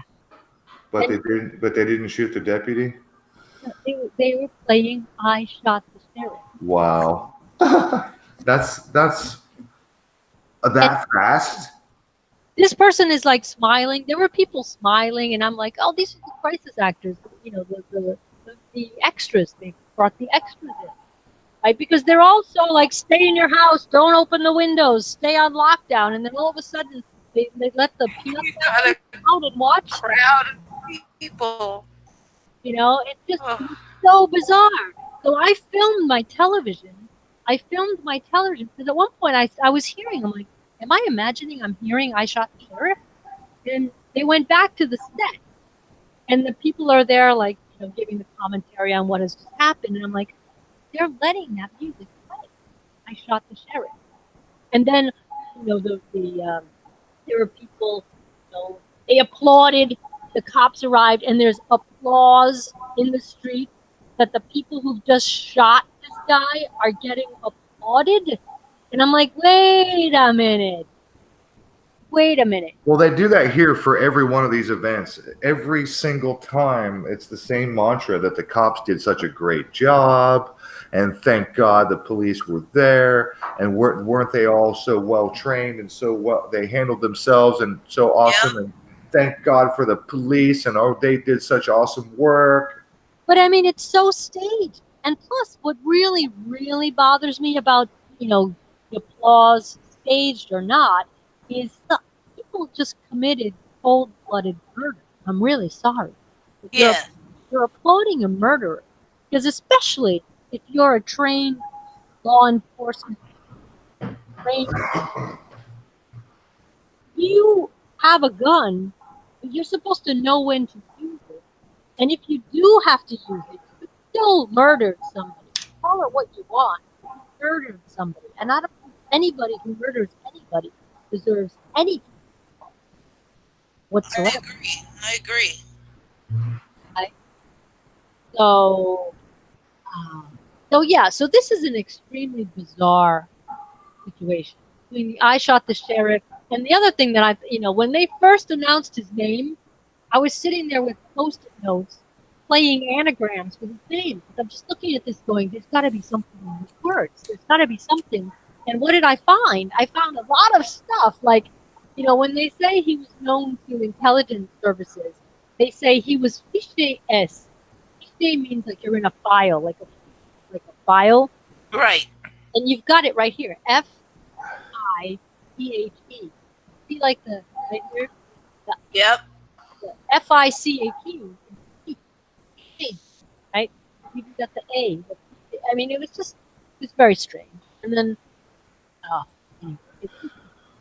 So yeah, I pretty much arrived at the end of my story, and through it all, Yellow Vests have been saying it has absolutely nothing to do with us. Our demands remain intact. We want to be able to write the referendum possibility into the Constitution. We want more money. We want the gas tax to go away. We want Macron out of power. Just lots of things. And so the demonstration is going to go on as planned on Saturday. And Macron has announced that he's going to be sending in the tanks again. So I hope that this doesn't degenerate even more. But basically, people, what we're witnessing here is we're witnessing a sort of, I don't want to say civil war, but there's a serious uprising happening. And if you watch some of the videos that I've been watching, where you see the violence, I don't know if we can play it here. I don't know if we get in trouble for showing violence stuff, but it's over the top. I mean, wow. These cops are beating on people who are doing nothing. So it's illegal to walk down the street. Damn it! I'm going to beat you up for it. There's a video of a guy on the Champs. I think it's the Champs-Élysées. It's obviously standing next to a tree, and he's filming what's happening. And you've got a guy on the sidewalk, a little further away from the tree, filming the guy behind the tree who's filming the street. So he's filming perpendicular from what you see. Right. So you've got one guy filming the street. And while the guy's filming the guy filming the street by the tree, a cop, one of the thug police, shows up, and the guy's on the other side of the tree, so he doesn't see anything coming. The cop just whacks the phone out of the guy's hand. And while the guy is filming this, you see from over his shoulder, another cop whacks his phone. Oh, so it's like, where did that come from? And that's the nicest thing I've seen. You have other scenes where there's several cops on a person just beating on people. And that's where it scares me that this kind of shit is happening right under our nose. And the cops are getting away with free. They're not getting punished for police brutality or, over-the-top abuse of unarmed people. Because these people are not armed. They're not doing anything, and they're getting abused by these cops. Oh, damn. Like I said, there's been so far we've had 6 people have died, 4 people have lost eyes from the flashballs, 3 people have lost hands from the grenades that were thrown at them. Okay, this is serious crap. Jeez. All right, so when people are saying, you know, oh, it's this or oh, it's that, it's what it is, and it's real. And the government has gone and instrumentalized the whole thing to turn it to in their favor, so to speak, except that it's blowing up in their face. It's not working. It's not going the way they hoped it would. Yes. Good. Yeah, and yeah, I mean, I've got my yellow vest in my car because they said, you know, if you know, whatever you do as a sign of solidarity, there's people who are hanging their yellow vests out their windows because they can't, you know, they're older people or whatever, they can't get out. There's people hanging their yellow vests out their windows. So I've got mine in my car, and yeah. It's just a strange situation that we're living in, and I kind of, in a way, I kind of hope that it's going to continue and that we're going to get what we're asking for, right? A little bit of consideration from this government that is, no pun intended, steamrolling over civil rights, rolling over, you know, poverty and people's needs. We're talking about people who can't make ends meet at all, you know. Yes. And then he attacked the people who are retired people as well. Like, when you're on retirement, you have fixed income. I wonder what would happen if all those yellow vests said, meh, we're not consenting to this government anymore, but we'll be happy to be subject if it's proved that we are subject. Well, they're trying, that's kind of in a way, they're trying to say, you don't represent us. We are friends. You know, you're supposed to be doing what's right for us. And if we don't like what you're doing, you have to go because you're supposed to be representing the people, right? Liberty. Well, yeah, except Serebra, the problem that you have is that government is a corporation and has no obligation to the people. Its obligation is to make money for the investors, and it is used as a control mechanism. So, you know, I ponder why people would consent to be ruled by a corporation. They don't know that they're ruled by a corporation. Exactly. And they don't have the power to stop it. Well, asking the government for concession is, in my opinion, a futile endeavor. Yes, that's my thought as well. Asking your master to be a better master is, to me, just an exercise in insanity. Yeah, except that they're not asking the master. What they're trying to do, they're trying to kick the guy out. I mean, back in the day, only so they can have a new master. Yeah, the thing is that Macron is just a puppet, as you've said, and he is what they put out as the face. Right. It's like saying, we're tired of this puppet. Give us a new puppet. Yes. Yes, except that we do have one guy, who's the guy that I talked a lot about in my videos. Yeah. Who has a whole other plan. Right? He doesn't have a political party. He's just got this movement, which is a grassroots movement that has taken shape. They have been able to get representatives into parliament and stuff, and he's been doing the best he can. He continues to be lambasted because he's talking sense. Right? Anybody who's on the good guy's side has to be cut down by the guys on the bad guys. So he does have a plan. And there are a lot of, they were saying even in the news, they had to admit that what the yellow vests are asking for, 75% of their demands are in Mélenchon's program from when he was running for president. So there's kind of like, and this is the other thing I wanted to mention, that the yellow vest movement is not a political movement. No political party involved with it, and they're very clear about it. They don't want any political parties taking advantage of what they're trying to do. They're like, we are real people here with real problems. We don't want politicians. We want people, you know, we're here to try to make things better for us because you idiots aren't doing it for us. And we want this and we want this and we want this. And 75% of all the things that they want just happened to be in the program of La France Insoumise. Well, I'm thinking of it in terms of, I'm imagining being one of those high up social engineers. Yes.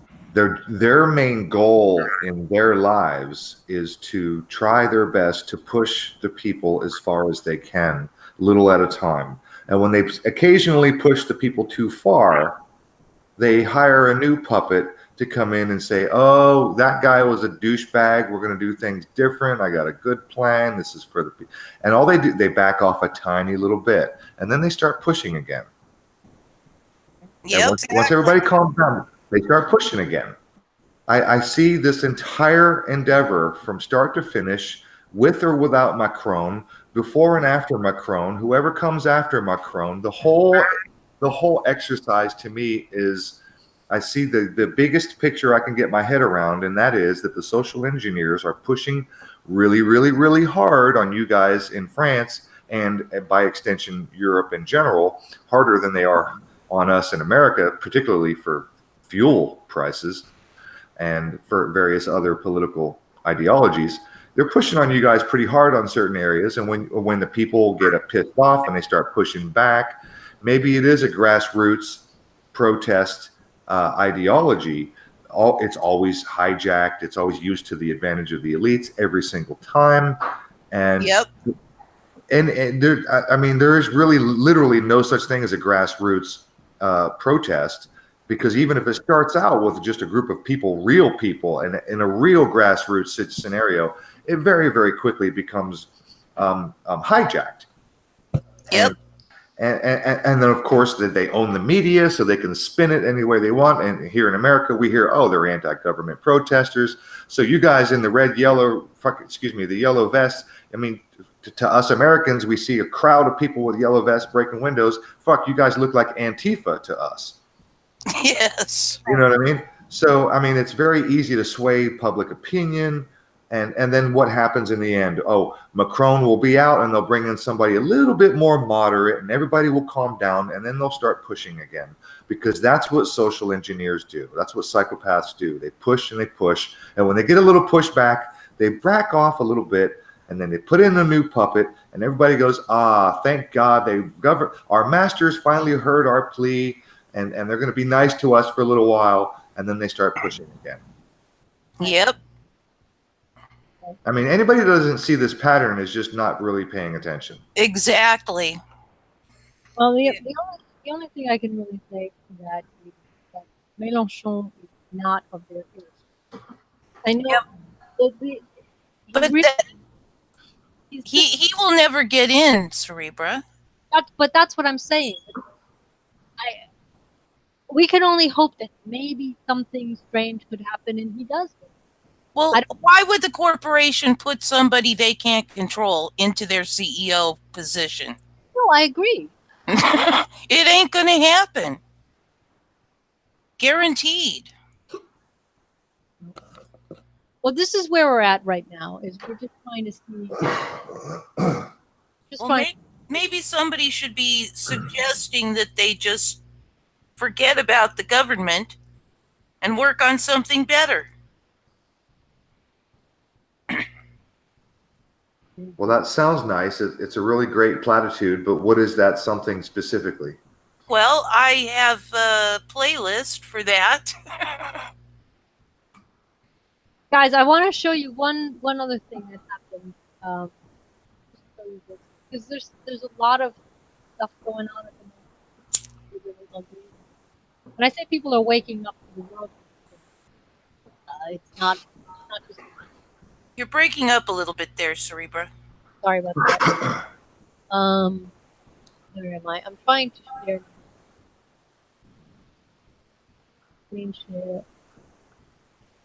Oh, you had it shared there briefly. There you go. Briefly? Yes, we're seeing all these pictures of people being brutalized. Hang on.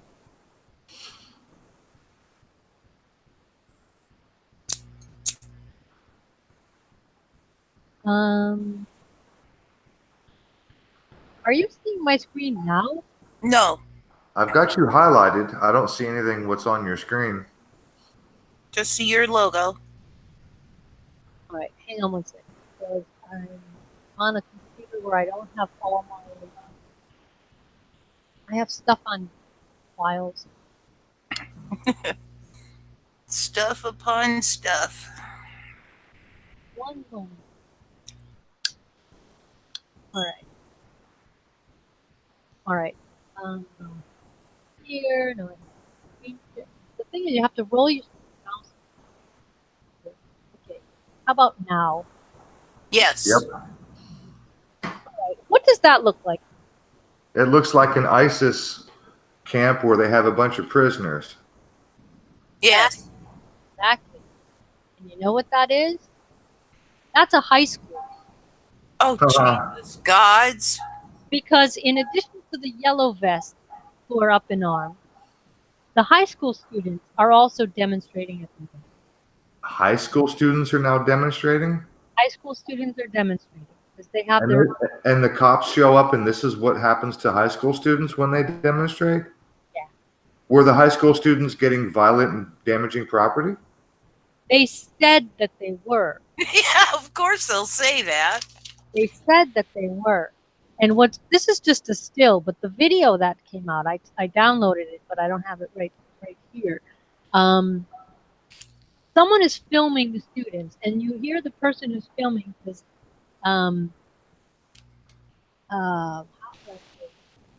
person who's filming says something like, "Now that's what I call a well-behaved class, a well-behaved." All right, and these kids were humiliated. There's another photo. If I can. Oops. This is a lot of my phone stuff. There's another shot. There's a wall here. There's like a wall here. Mm-hmm. They had some of them lined up, face to the wall. Let me just go get that picture. It'll raise the hair on the back of your head. Like, you know, like a firing squad position? Oh, yeah. Oh, gee. That's what they're doing. No, I mean, I just, again, the adrenaline just starts going because you're like, oh my God. All right? These are high school kids. Wow. Wow. Wow, indeed. All right? I mean, that is just nauseating. Nauseating. It is. All right? You are free. Do what we tell you. Insane. I wanted to show you one more funny thing because there is some. I mean, I have to admit, there's a lot of good stuff happening on social media in the sense that people are. The creativity is coming out in a way. But this is like not professional comedians. I'm talking about just like Joe Guy doing funny stuff. Can you see my screen? Yep. Yep. There it is. I mean, The puppet. if you saw the guy, and look, like he had the signer guy, like doing the speech, and he put the strings on the signer guy's hand.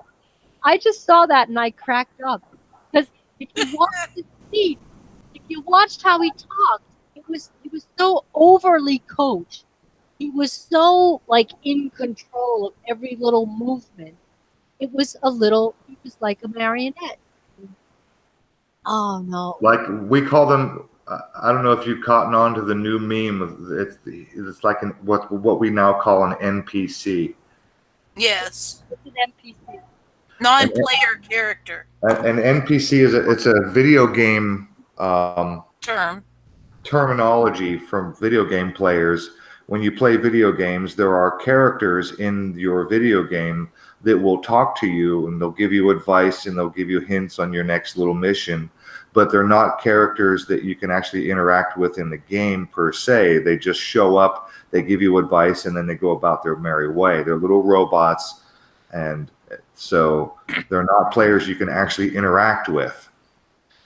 So it's almost like it's a kind way of saying zombie. Yes. We call them NPCs. That's like the new meme. Yep. He's obviously. I actually replied. Somebody tweeted this out, and said, "Oh, the trainee at TF1. The, the TF1 is like ABC quality. The trainee at TF1 forgot to remove the strings." And I replied, no, it was a general bug on the networks. It was the same. I saw it on India. So, and then there's even a hit song, just like a song has gone viral because some guy was going by one of the roundabout blockades, the truck driver, delivery guy in his truck, and as he was going through the blockade, he saw the yellow vest standing around, and he started just vibing, like improvising a little song by himself in the truck. And so he pulled the truck over and he started writing down the lyrics.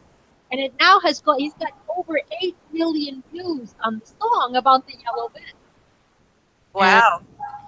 That seems a little weird.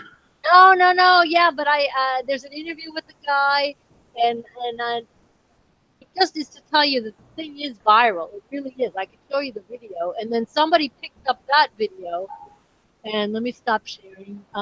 Somebody picked up the video and then did a total CGI of Macron is CGI doing breakdancing stuff, and he's wearing the yellow vest, and on the back of it, I told you, everybody, the chant is Macron démission, Macron, step down. And in the little video, where the guy's doing his breakdance and he turns his back to the camera, the CGI character turns his back to the camera, and then on the back of his yellow vest, he's got written, "Myself step down." It's hysterical. I've got to find it. Awesome. It's just that's the fun part. You are getting a sense of unity, and sometimes I get a little teared up when I see some of the stuff because I'm happy in a way to see that people have come together. And this is what the government does not grasp, is that we are united against this idiot, and it's these yellow vests who really are speaking for us, for the little guys, because we're all the little guys. And Right. No more middle class. Everybody's suffering.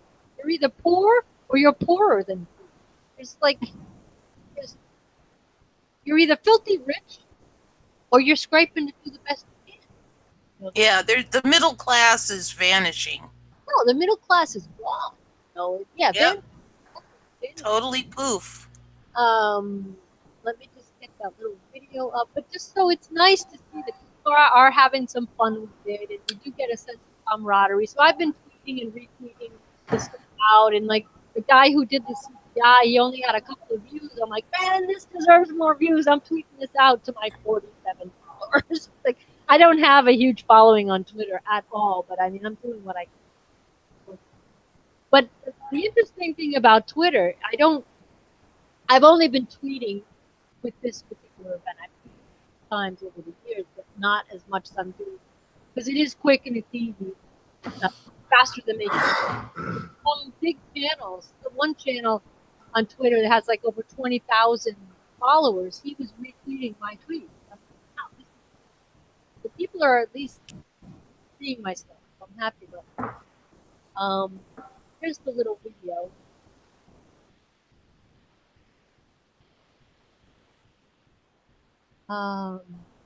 And can I show you some funny stuff? Can I show you the funny stuff? Sure. We need some funny enough of that in this crazy world. Oh, Amy, did I tell you that I found 2 more? I found 2 more child's toys that teach kids to play with shit and toilets. No, but I'm not surprised. I imagine we'll see even more. I started talking to Serebra on Skype tonight before we went live. She just said hello, and we were both online.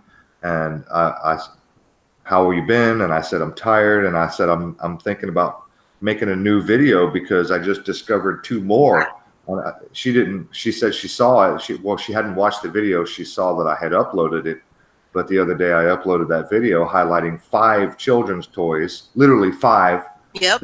that literally teach, have your kids playing with shit and toilets.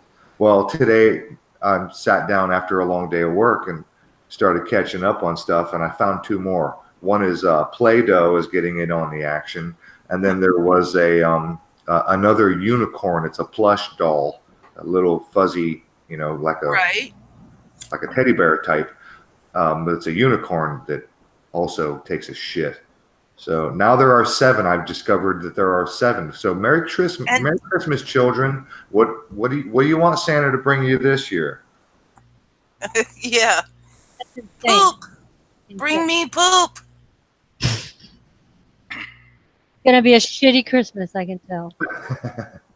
Yes. Can you see my screen, guys? Yep. I see a workman with a red van behind him or something. Right now I see a video that hasn't been started and it's black. Yeah. There was a man in We got you. West. Yeah, I just set it back to the very beginning. I don't know if you're going to be able to hear the audio. I'm going to put the audio up. Tell me if you can hear the audio. Okay, this is the clip that's got like over 8 million views on YouTube, right? And basically all he's saying is, I can stop it, but he's just saying, gilet jaune, okay, like yellow vest, yellow vest, yellow vest, got taxes over here, got taxes over there. He's just talking about how people have to pay money all the time, all right? So let me just show you. Un gilet jaune, un gilet jaune. Macron, démission, Macron, démission. Okay, Macron démission, that's the Macron step down. Macron. Right, and we can hear it fine. Great, good. So now I'm just going to turn it down so I don't wake up my neighbors. Macron, démission, Macron, démission. Hang on, let me put this back, because this guy, he's a truck driver and a rapper on the weekend. Like a little guy who likes to dance, guy who raps on the weekend. And he's a truck driver, that's his job. And this is one of those this is like an intersection, right? So this is what the people do. They put on their yellow vest, they write messages on the back of them and stuff. And then they are out there interacting with the traffic. All right, so I'll stop this as we go through what's really happening. Okay? You're just out there. Okay? Macron, démission, Macron, démission, Macron, démission, Macron, démission. J'ai dit Macron, démission, Macron, démission, Macron, démission, Macron, démission. Gilet jaune, moi gilet jaune, demain les gilets jaunes, faut danser petit. Like, I'm putting on my yellow vest. I got to dance real small, putting on my yellow vest. And then this is a guy in Iraq. Okay, this is soldier live from Iraq, because people all around the world now are putting on their yellow vest and they're posting their little videos to show their solidarity. Gilet jaune, moi gilet jaune, demain les gilets jaunes, faut danser petit. J'ai voulu mettre l'essence, c'est trop cher. He's like, I want to fill up my tank, but it costs too much. Les taxes, c'est trop cher. J'ai voulu I want to pay my taxes, it's too expensive. mettre l'essence, c'est trop cher. J'ai payé les taxes, c'est trop cher.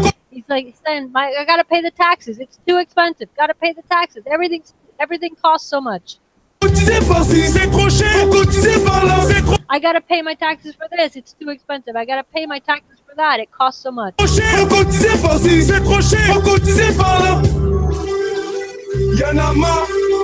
I'm fed up. I'm fed up with it all. I'm gonna go demonstrate. I'm fed up. I'm gonna go demonstrate. I'm gonna put on my yellow vest. Well,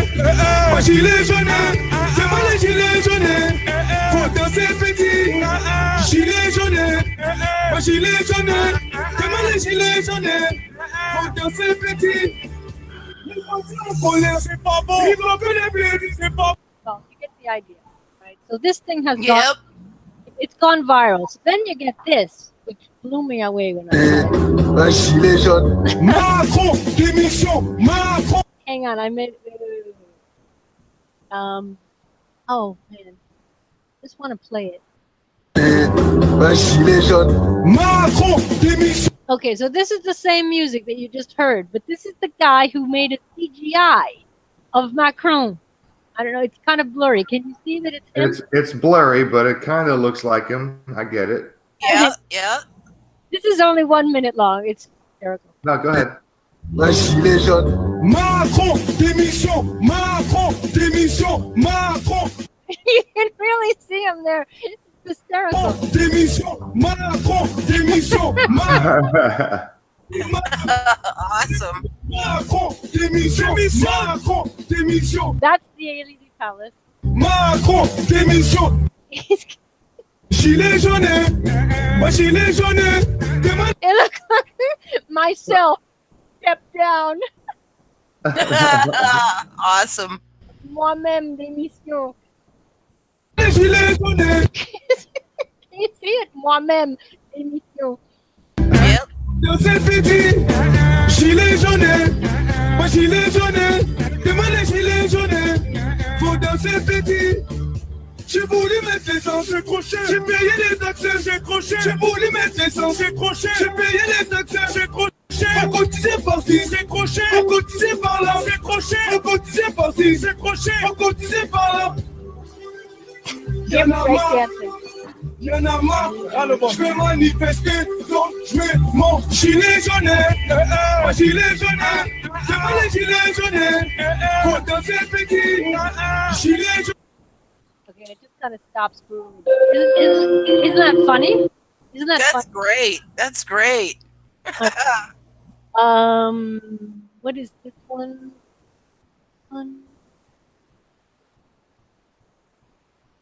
Okay, see if you can, this is the one we're going to change. This is where they're playing. I shot the sheriff. I don't know if you're going to be able to hear it. Right, this says sheriff has been shot. Right, listen.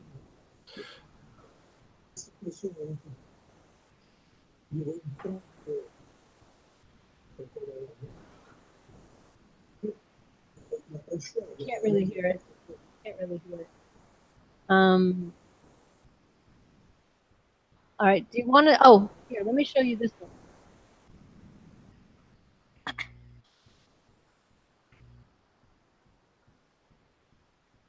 See that?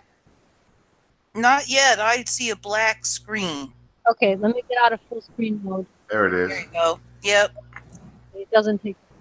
This is the gratuitous attack of the guy who's filming this too. Okay, this is right in downtown Paris.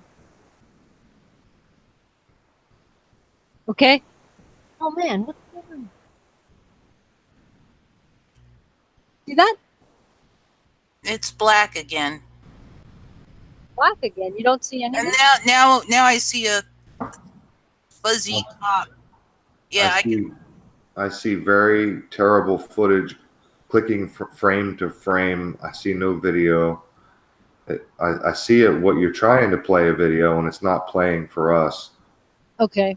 All right. It's going image to image throughout, and the images are terrible, and I don't have no idea what's going on there. yeah. That's the guy filming. He's leaning up against a tree you were talking about earlier, and there's a cop right behind him, and I guess that cop is about to smack the phone out of his hand, like you said. Is this that video? Yeah. You can see how the cop sneaks up on him here. Yeah. And then it switches to a bunch of feet. Okay, there's the cop. There he is. Yeah, it's just that it looks bigger than it. It's big enough. I can see it. Just go ahead Yeah.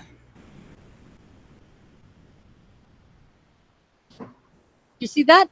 No, I saw the cop take. Okay, now he's closer. I don't. It's not actually playing the video. It plays one frame and then it goes black screen for me. Yeah, me too. Well, I keep stopping it because it's really quick. So I'm kind of stopping it here. Do you have there? I saw that. Yes. Yes. And then the guy who was filming the guy gets whacked. I don't know if you can see that. Just crazy. You want to see the ugly violence? Well, you can show us whatever you have. Again, I told you on Skype, that I'm strike free right now. So if they want to give me a hard time, I'm you know. All right. Well, let's put a warning out. Could be. My channel is free and clear right now, so I could take a strike. I'll get through it. Well, what are you going to show? Is it going to be horribly gruesome and bloody, or what? There's no blood. There's no blood. It's just this. I'll just go. Can you see my screen? Just like froze. Yes. Yeah. Right. This is Italian television. This footage comes from Italian television, but this is This is Paris. This is Paris. Okay. And so this is how they rush the people. There's tear gas. You can see the tear gas. Okay, look at them. Oh my God. You're psychopathic evil.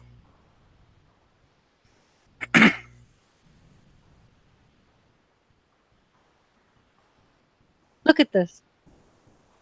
Oh. They're shooting these things. They're 40mm flashballs that we're getting hit with. Well, that's either a tear gas canister or a flash grenade launcher. Yeah. Look, this guy's been hit in the face. He's been hit in the face with a flashball. When I say flashball, they're rubber bullets. They're 40mm rubber bullets that are. Right. Look, face. Now these are. I'm just stopping. Yeah. Be clear, because here in America they have these things called flash grenades, and that thing will take your fucking arm off if it hits you, and if it explodes in close proximity to your body. I've seen people with their arms blown apart from those things. Well, three people have already lost a hand. Lost a hand? Yes, 3 people have lost a hand, and 4 people have lost an eye. God. You know, I've seen, okay, that kind of makes sense, because I've seen protests where they launch tear gas canisters into the crowd, and then somebody in the crowd will pick up the canister and throw it back at the police. And if it's a flash grenade, if you pick it up before it goes off, you're going to lose your hand. Yeah, well, we've seen protesters pick up the tear gas canisters and fling them back. I've seen that happen. So if they launch a flash grenade and somebody picks it up before it explodes, you will lose your hand. Yeah, well, 3 people apparently have lost hands. I don't know exactly the conditions in which they lost them, but that would make sense to me. But I mean, I've seen people with their arms blown apart because flash grenade, exploded in very close proximity to a human being, and I've seen people with their arms just blown apart. Well, I mean, I'm showing you these images. You can really get a sense of this is serious shit. You're fading out again. I'm trying. I haven't moved my mic. I'm just showing you these images so you can really get a sense of what it's like here. I mean, it's serious. It's like urban. I don't want to say urban warfare because that's a term. It's exactly what it is. Exactly what it is. Yeah, except that the opposing party, quote unquote, isn't armed, right? Well, yeah. We're not talking about those rebels, those moderate rebels who are armed. Right. True. These aren't moderate rebels being financed by, somebody. Yes. No. They're just grassroots. Well, this breaks my heart to because I see the big picture. I know what's happening here, and this is just heart-wrenching. Because what we're talking about is people that are just pissed off that their slave masters are pushing them too hard, and they're rebelling a little bit. And they're trying to have something to say about it, and this is what happens. The thugs come in on and behest beat the shit out of the slave owners. The mayor. And literally beat the shit out of them. Now, I wanted to point something out here. It's interesting because you see all these people running across the street. Yeah. They don't have armbands. You don't see that they have armbands, but they are cops. Look at them. They look like cops, actually. Look, it says police. Right? It says police there. Yes. They don't have any armbands. And then when it gets to this, look, it doesn't say police, and there aren't any armbands. But these are cops. They've got the sticks. They've got their nightsticks. They got the helmet. And they got the helmets. And plus, there's codes on the helmet. Some of them have blue bands on the helmet. Some of them have yellow. These don't have anything. Some of them don't have anything. So this is how they blur the lines. That you can have the thugs beating up people or beating up, breaking windows and whatnot, but they're just plainclothes cops. These guys, when you watch the video, they run across the street to apprehend someone who's apparently in a window over here. But these windows have bars. As you can see, they're running across the street. Here's somebody with an armband, okay?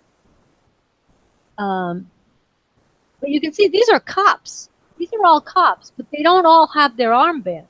And the only one guy with an armband is also the only one guy that looks like he's got a backpack. Exactly, and they're wearing jeans. If you can really watch the video, they're dressed like anybody.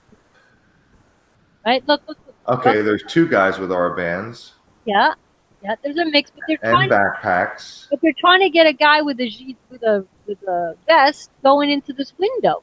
There's a bit of a vest here, trying to go into this building, this is a building in construction. They're doing work on this building. They're trying to escape from the cops, but you see, there's bars on the window, so they can't really even go in. So I don't really know what this was all about. But they grabbed the guy. They're going to grab him, but look at how they're dressed. The people who are grabbing the guy don't look like cops. That's what I'm trying to say, that they're blurring the lines out there. They do that all the time. They put agent provocateur in any of the movements that they want to put a stop to, right, and then make it look like the people involved in the peaceful behavior are violent. And they'll only report all the violence. They won't report all the peaceful behavior with agent provocateur in there. Right. There's a guy. See how he's got the blue stripe on his hat? There's cues as to what grade they are. There's different types of people who are all out there doing their thing. Now here they've grabbed the guy. They've grabbed this guy. And they're going to manhandle him. Look at how Look at how they're manhandling. Damn. I'm just going through this, I'm not showing you the video in real time, but when you watch it in real time, you're like, hey, it's the kind of thing that here you can clearly see he's got his label, but this guy has no label, but he's got the helmet. Right? This guy's got a stripe, but he doesn't have an armband. Oh God. But look, the tear gas is everywhere. Look at them. Just look at them. Right? Yeah, those are not just normal people on the street. No. Absolutely not. Not at all. Not at all. And look, they're going to grab, oh, God. So here they grab a guy, and he's on the ground. This is the other thing. They grab them, they throw them on the ground, and then they kick them and they step on them. Right? The guy's on the ground here. Look at how many of them are on this guy. Wow. Yeah. So it's just bad. It's really bad. It's horrible. And I can show you the guy gets. I'll just show you this. This is the guy who was an agent provocateur. Hang on 1 second.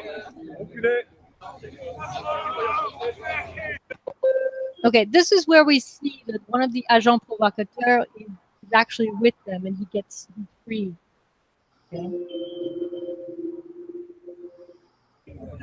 Okay, first of all, it starts right away. Look how they're dragging people. They're just dragging people. You can see them write it. They write the words. They write messages on the vest. Yep. Okay, so you can see this is the guy. This is the guy that is apparently, he's got his yellow vest, right? So he's masquerading, and he's getting apprehended, and he's going, "No, guys, no, I'm with you. Oh, jeez. He's a big whoosh. I'm with you. So these two guys with the yellow stripes, they're carrying him away, supposedly, to apprehend him. And then watch the body language. Guy comes running in. He's like, no, let him go, let him go. He's okay, let him go. Thanks, bud. And off he goes. Wow. I mean, oh. All right. Oh, these things happen. You know, there's a lot of chaos when you have actors and agents mixed in with public, and then you have police force. So you've basically got three different Groups. genres of people interacting. Well, I hope I've been able to give you a sense of what's Well, you going have. Yeah. You've actually brought a great deal of enlightenment, because honestly, this whole yellow vest thing is a mystery to the rest of the world. The news broadcast, as I said before, is completely scant. And what they do tell us, most of us, at least on my corner of the block, most of us are aware that whatever they tell us is bullshit. And what they are telling us is minimal at best, and it's bullshit on top of whatever they are telling us. So thank you for all this information. It really puts a whole new perspective on what I thought was happening over there.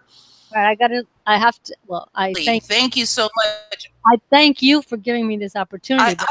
Let me leave you on this. Let me show you this last thing. Hang on. I think Amy has a question. Oh, sure. Go ahead. Amy? Amy, you were about to pipe up? Well, no, I just wanted to say that I'm having computer problems. Can you hear me now? Yes. Barely. I can Your internet. Okay, what I wanted to thank you was making it clear that the yellow vests were not something that somebody had to go out and buy because they already had them. That puts a different perspective on things. Because we had to buy them, but we bought them 10 years ago. Well, yeah, but I mean, people didn't go out and buy them for the movement. Right. Is what I'm saying. They were not things that were that people put on, decided to put on and go out and buy and put on people in the movement. Okay, and that was my major concern, because I thought, why would they say, let's have a movement, and by the way, everybody buy a yellow vest? Well, so now I know maybe we could circle back. Maybe we could circle back briefly. I did hear somewhere along the grapevine, somebody said that they were handing out yellow vests. Well, they may have been, but that's their choice. The point is that if you have a car, you have to have it in your car. So maybe they were handing them out to people. I personally haven't seen any of that happening. I mean, I can look into it. But well, no doubt there's plenty of people in Europe that don't have cars. Yeah, not everybody has a car. Exactly. You're absolutely right. Now, my question is, if there are people handing out vests, where'd they get all the extra vests? Well, you buy them in the stores. They're available in stores. So somebody went out with their own money and bought a whole shitload of vests to hand out to whoever wants to wear one and support the movement. Yeah. Yeah. If that really happened, that's the only way it could happen, is you have to go to the car shop and buy them. I mean, these are just like things you go to any sort of automotive store, and they're in the aisles. Okay, so how much? What are they worth? If you want to go buy one. I have absolutely no idea. Maybe I have no idea. I don't want to say something. You got really, really quiet all of a sudden. You said you had no idea, and then I can't hear anything else. I was about to say that I could Google up how much it costs. I'm thinking maybe it may have cost me €5 10 years ago. I have no idea how much. Okay, so all right, so what, $6 to $10? I mean, seems kind of a price appropriate, $5-10 for a crappy fucking yellow vest. Yes. It can save your life. So, but nevertheless, if you were at a protest and you wanted to hand them out, you're going to have to reach in your pocket and spend $100, $200 in order to have at least a few of them to hand out. They wouldn't last long. If you spend $100 and they were $5 a piece, you could only hand out maybe 20. Yeah. Tax not included. All right. So, okay, I just Googled it up. €1.50 get one. €60? 50. 50. €50 for a vest. Yep. They're- So that's like fucking nothing. That's $2. Here's one, €3. I bought mine at the store where the store where I bought mine has them on sale for $2.90. Okay. All right, so all right, now let me just show you. Let me go back here because this is. I really would. I'm just trying to dispel or confirm the idea that the entire thing is contrived, paid for, organized. No, not at all. Not at. From the sounds of it, based on what you've stated and shown, I'd have to say that this is not something they really want happening. They didn't. No. And my personal analysis is, at some point, it became never let a good crisis go to waste. This is transformed because, like I say, the first weekend, my friends around the world weren't even hearing about it. So that's proof. Like they didn't even want it to get out of France. They were ashamed, that there was uprisings and they were downplaying the numbers and everything. And the following, they thought it would just fizzle out, but it didn't fizzle out. And when they realized it wasn't fizzling out, in fact, more and more people were supporting it, then they were like, Jesus, now what do we do? And then they started by... Now we got to do something. Right. Now, what I want to show you is, I just want to show you snippets of his speech, because the speech, which was supposed to quell the fire, right, which was supposed to calm people down, it was so contrived and ridiculous that it also backfired. So you just have to see kind of what it was, and then I'm going to show you the parody of it, and hopefully we'll start to bring this to a close. But it's just so fantastic what people are actually doing with what the government is giving us, and that's the great thing. That people are paying attention, and they're actually taking it in their own hands. Look at how ridiculous. So this is this was the speech that we had Monday, right? And it ran 13 minutes. Let me just show you. I'll just let you hear his little voice. Okay? Just even though you don't understand what he's saying, just watch the body language, listen to the intonation. I'm not going to play the 13 minutes. I'm going to jump through it, just to give you a sense. Okay?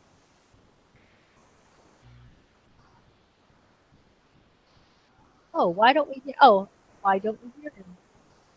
Yeah, I was going to say, I'm not hearing anything. Wow, I don't have audio. All right, maybe it's a problem with my download. But anyway, we don't need to hear. Well, if we can't hear him speaking. Well, I can see the closed caption, so at least there's that. You can translate for us and tell us what he's saying. Well, because we don't speak Spanish. The closed caption just says speech of the president of the. But you can see the guy is signing over here. You can see his hands are like flat on the table, right? His hands are flat on the table like a good boy. Look at him, just look at him. Yeah, no, that's clearly puppet behavior. Well, it's the same body language you would expect from a news anchor. He's reading his stupid little teleprompter. He's got this eyebrow that's like the sarcastic eyebrow. Yes. Right? And he's just... Eckhart Tolle said that dude is CGI. He's an NPC, Eckhart. Yep. I've said it for just a moment. All right, so you just see him. I mean, I could Google it up. But, so anyway, so we've got that. And then this guy. Bonsoir. M'appelle Manu. All right, so this, now look at this. Can you see this? Yeah. Yeah. The guy has CGI'd a yellow vest on him, okay? And he has CGI'd a beard. He's CGI'd a beard and dark circles under his eyes. Now listen. Bonsoir. Bonsoir. This is exactly his voice. It's like, good evening. M'appelle Manu. My name is Manu. It's the short form of Manuel. Like you call the guy Manu. My name is Manu. J'ai 40 ans I'm 40 years old, et je suis dépressif. and I'm depressed. La vie était belle, tout me souriait et j'ai Life was great. Life was smiling down on me, commencé à voir des gilets jaunes. and then I started seeing yellow vests Partout, everywhere, tout le temps. all the time. Depuis, je suis And ever since, sous Xanax. and now I'm just taking Xanax. And that's Gilet jaune. and the guy didn't mix up. But I just thought that was very well done. The voice That's great. was like, the lip sync is great. If you just watch his lip, it just works really well. I just found it. Awesome. So that's that. So guys, that's Thank you. Thank you so much. Saga of the Yellow Vest. Well, you're welcome. The Saga of the Yellow Vest. I'm going to rename the video. Saga of the Yellow Vest. Yeah. Yeah, but I mean, it's you know, there's people around the world now that have caught on. So there's other people protesting in other countries. I've heard about that as well. That is, I think that I is, think it should happen here. and that's kind of a good thing, because it's like Europe. You know, you've heard me say this before in other situations. They're trying to make a United States of Europe over here. It's just not. Yes. So all of the austerity that you've heard about, all of the liberalism and the corporatism and the privatization of everything, and people are just really fed up. So this yellow vest thing that started in France, people are like, hell, it's the same where I live, you know, and everybody is like, yeah, they're right. So we're gonna demonstrate too. So I'm hoping that it's So you really think this is a genuine grassroots thing? Yeah. Oh yeah, absolutely. Absolutely. Awesome. Absolutely. And the proof of that, Aaron, is the simple fact that nobody really knew about it when it first happened, because the government Right. would just go away. And that's when it didn't go away. Then the thing started to heat up, and then the thuggery and all the vandalism, and you could see it. The media was talking only about the vandalism and the cost. How many millions of euros to rebuild on the Champs-Élysées, and all of the merchants at Christmas time who are losing all those lost sales. And my prediction, I'm making a prediction right now, that the government at some point is going to come out and offer some sort of stipend to all of the businesses that were affected.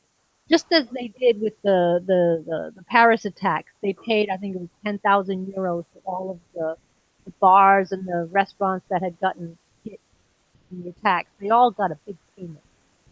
I don't know if you remember that. So I'm predicting that they're going to give them a payment. It'll be like not so much hush money, but the government is like, well, yeah, we kind of. Well, at least you're not having to pay $500 million for one single library for the ex-president of France, at least to my knowledge. Because the last I heard, the Obama Presidential Library, which is kind of a tradition, every time a president leaves office, they dedicate some new library to his name. And I don't think it's a standard, typical library, but I think it's more like an archive of everything that ever happened to and around him while he was in office.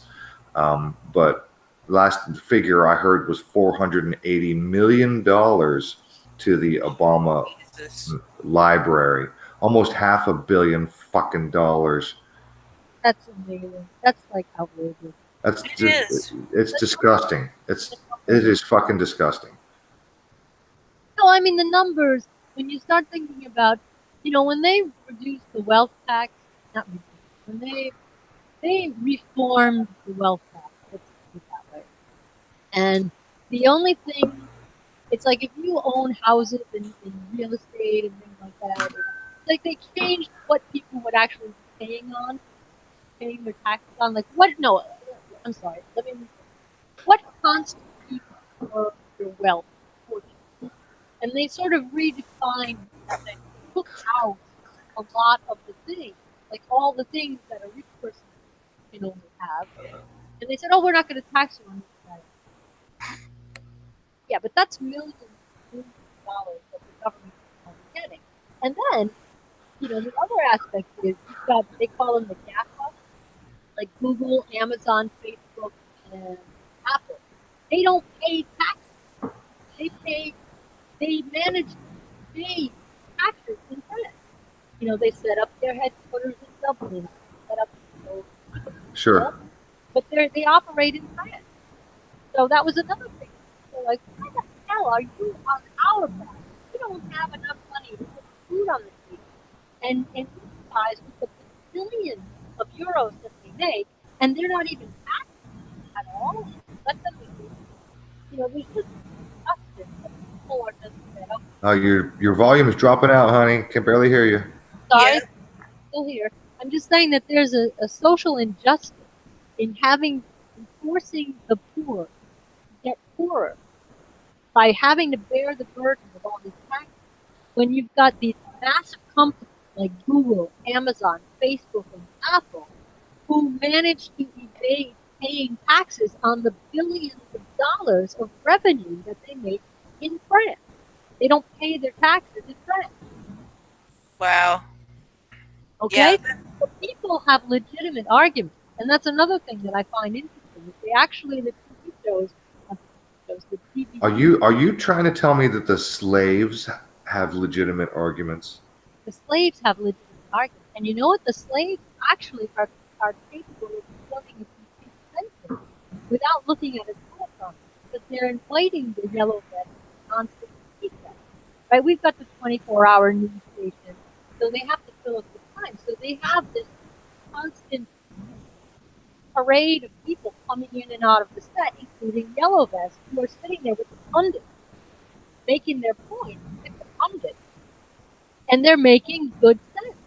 And I'm like, yeah, you go, yellow vest, keep going, and these are not politicians. These are not professional politicians who have jobs, or who are unemployed. They can't even work. And they are making intelligent sense. And that's all a good thing,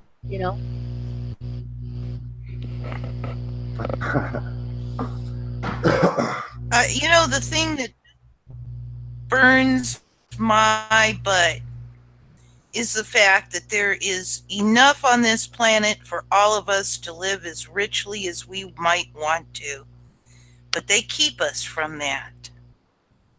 And then make us pay so they can all live as richly as they want. We pay for our own enslavement. Yes, we do. No, it's Yes, we do. down. The world is completely upside down.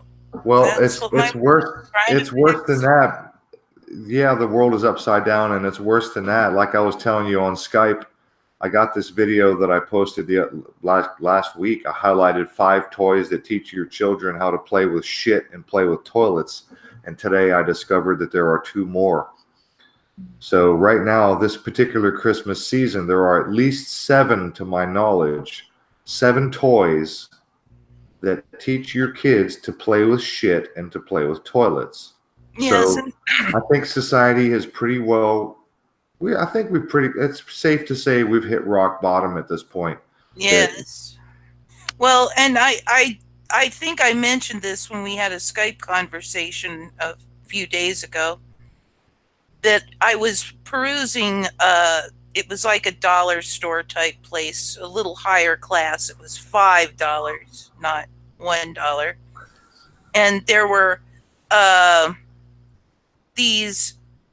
there was like a pencil sharpener in the shape of poop. And there was a sticky pad, like a Post-it note type sticky notes in the shape of poop. And I'm like, oh my God, it's just creeping all over everywhere. Ugh. It's one thing to go into like Spencer Gifts and see some shit like that, like literally see some shit like that. Yes. No But- pun. Yeah. It's one thing to go into a gift shop like Spencer Gifts or one of those bizarre gift shops where they have all kind of funny, Weird. gag stuff. gifts and things like that. But I mean, to see that at Walmart, to see it at your typical grocery store, your typical children's toy store, your typical shopping mall, shopping center, like everywhere, it's fucking everywhere. Yes. Gassed. I mean, Cerebra, one of the toys that I highlighted in my video is a toy called Pooparoos. It's a toy that eats its own shit. Yes. No. Who's making it? Is this like who's the manufacturer? Every toy maker is in on it. Like I said, I just discovered today that Play-Doh, the famous Play-Doh name brand, is now in on it. There's one toy where you lay out this plastic mat and you make these little things out of actual Play-Doh, and this is separate from the Play-Doh itself, but it's a kind of Play-Doh. Comes in a little mold and makes a little turd. You lay these little turds on them, and then you blindfold the player, and you have to walk across this mat and pretend, and try not to step in poo. Right? That's the first one. Another one is an actual toilet, where actual, very realistic looking turd comes flying out of the toilet, and you try to catch it. Right? Yes. You flush the toilet, and a dice drops out. And whatever number is on the die is how many times you have to plunge the toilet. And if nothing happens, then nothing happens. It's the next player turn, and then it's like the what's the toy, the all around the mulberry bush, monkey chased the weasel, pop goes the weasel, right? The Jack in the Box, right? And it's like you never know when it's going to happen. So the next player plunges the toilet, and boop, the fucking turd flies out of and you have to catch it, and then you get a token. And then there's another toy. It's a Poopsie Surprise. It's a fucking unicorn that you have to feed it, and then you have to change its diaper, and you put it on the toilet. You feed it this stuff, gelatin stuff, and it turns into what they call unicorn slime, which is essentially shit. So you put the unicorn on the toilet, it shits, and then you pull the stuff out, and it's like Play-Doh, or it's like what's the other kind of slimy toy? The green slime stuff. Yeah, and so the kids now get to play with unicorn shit, and then you put unicorn shimmer and make it fucking sparkle, and yay, we're playing with unicorn shit. Sparkly unicorn shit.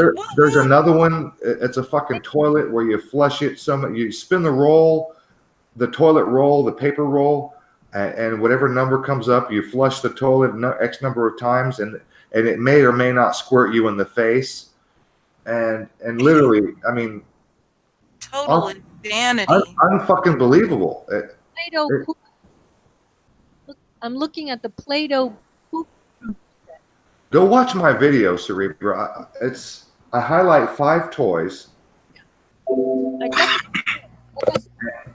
And like I said, I just discovered 2 more tonight. I might have to make a new video and update. Do so. Do so? Do so, yes. Oh, this fucking unicorn, that you have to feed, there's like this bottle, and the bottle is labeled number 2. So you have to feed the unicorn out of this bottle it's labeled number 2, right? Number 2, right? Yes. You get the euphemism, right? Number 2? Yes. So this actually 2 toys, at least 2 toys that are actually eating their own shit. Well, that's just insane. Now, like I said in the Skype before, I've been so busy with everything over here. I haven't really been watching. I haven't had a chance to see the video. I saw that you did post it, and I will get to it. Yeah, it's not a very long vid. It's what, 5 minutes, something like that. Actually, it's 10 minutes because I start off with a little bit of Pizzagate, and then I highlight a learned helplessness video that's pretty fucking disturbing, and then it goes into the 5 toys. Yes, that's right. So it's about a 10-minute video. Anyway, It's, the depravity, what we're doing to our children.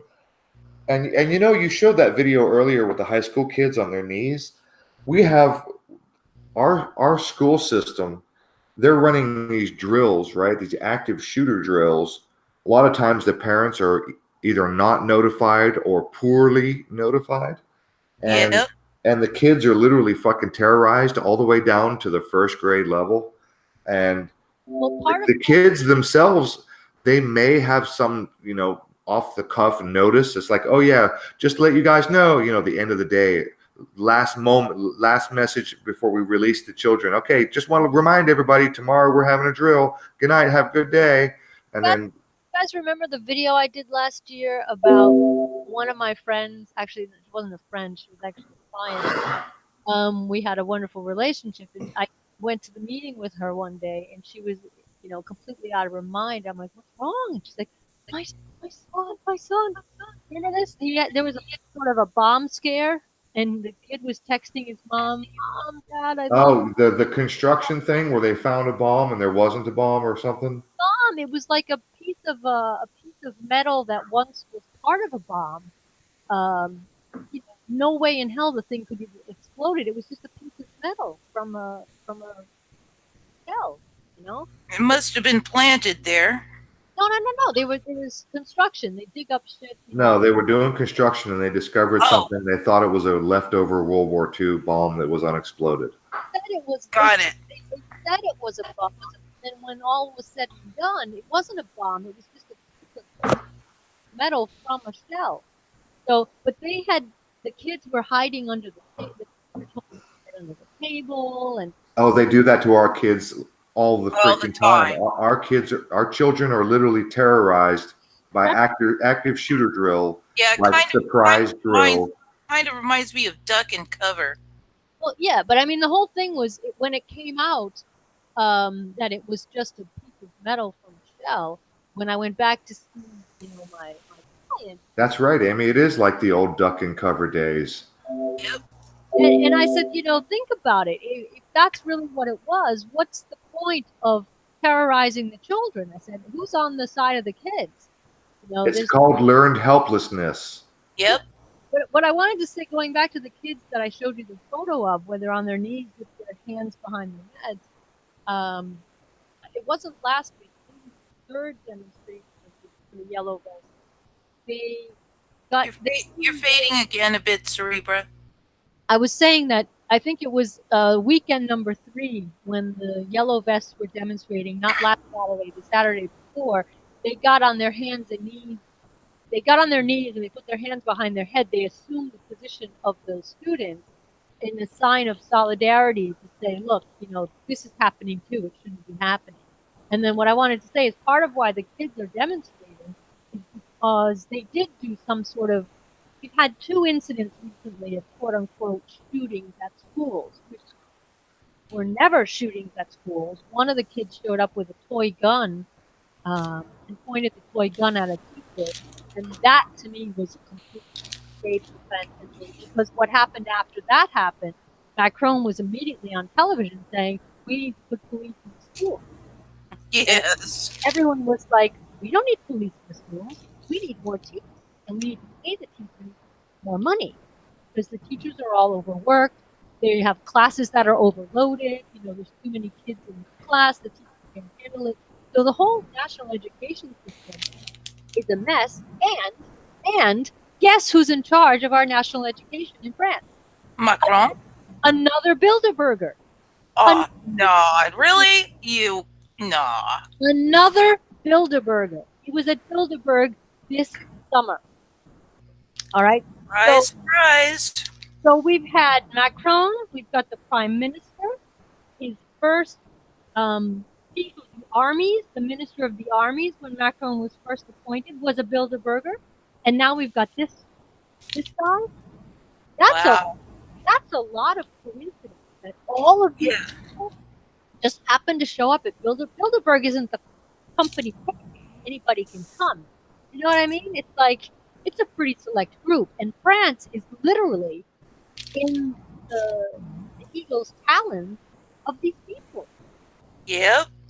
And so the national education, we know that education, we want to dumb the people down, Common Core, do this, brainwash them. 9/11 was people keep, crazy Muslims and Bin Laden, all of this stuff that is getting brainwashed. National education, you're going to send somebody to Bilderberg, somebody like that is a good guy to send, right? He's going to get his marching orders for what needs to happen in the schools.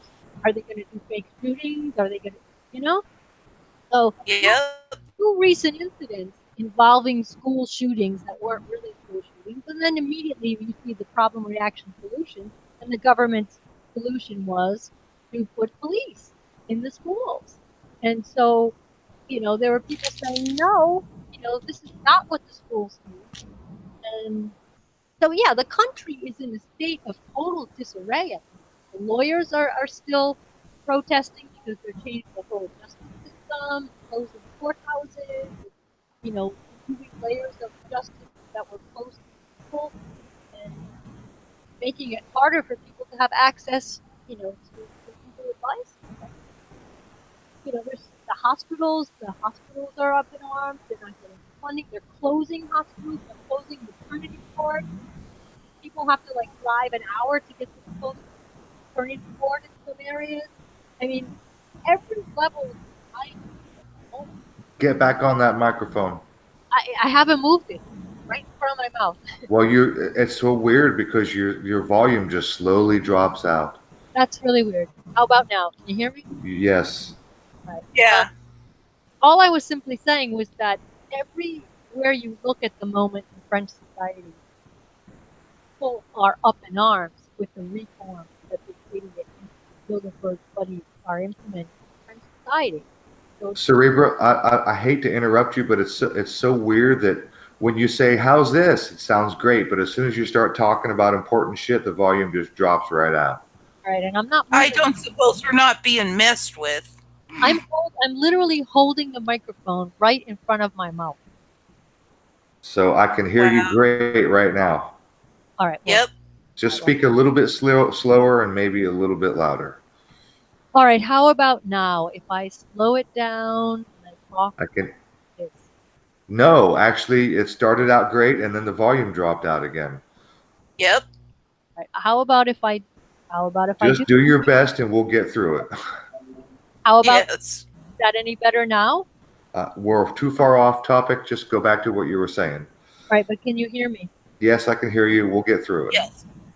All right. Well, first of all, it's 3:35 here, and I haven't had any dinner, so I'm starting to fade. So, no, I'll leave you with this. If you don't mind. It's just that I was simply saying that France is experiencing uprisings basically in every aspect of society.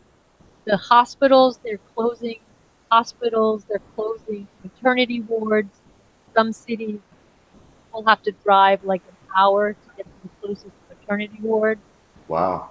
Jeez. They're reforming the justice system, they're closing courthouses, they've removed levels of the justice system that were close to the people, like mediators and people that, if you're just a little guy with a small gripe with somebody, you could go like a small claims court kind of thing. They're removing it, so they're making it harder for the little guys than anybody really to have justice done. So the lawyers have been demonstrated. Got the students, the hospital workers, the teachers, the lawyers, just the minimum wage workers, got the retired people, because a lot of these reforms that Macron has been talking about is not. He's messing with the retired people's pensions, which was another campaign promise where he said he wouldn't touch the pensions of retired people, and he's gone and lied and touched them anyway. Oh, jeez. So, not every level of society has a reason to want this guy to sell out. Okay. No wonder this is moving. Yeah. So the expression, the likelihood of one individual being right increases in the direct proportion which others are trying to prove wrong. It's a sentence, a phrase that I've had in my head for years and years, and it's true. You look at the force that the government is deploying to try to combat citizens who have legitimate rights. It's just giving them, it's making them rights, giving them the nod. Yeah, we're going to get the point with the yellow vest in the streets. So keep going, government. You're just shooting yourselves in the foot.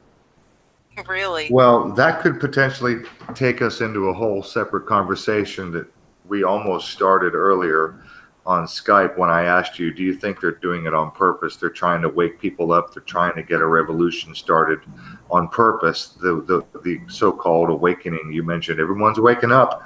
And I agree, a lot of people are waking up. And sometimes it seems obvious that the controllers, are literally trying to wake us up. And the question is really, why exactly? No, the only person who has called for a citizens' revolution was Jean-Luc Mélenchon. He, in his program, knows what's going on, and he, in his program, is calling for a citizens' revolution, not with guns and missiles, but for the people to know. Like I tweeted something today. It's a lot different.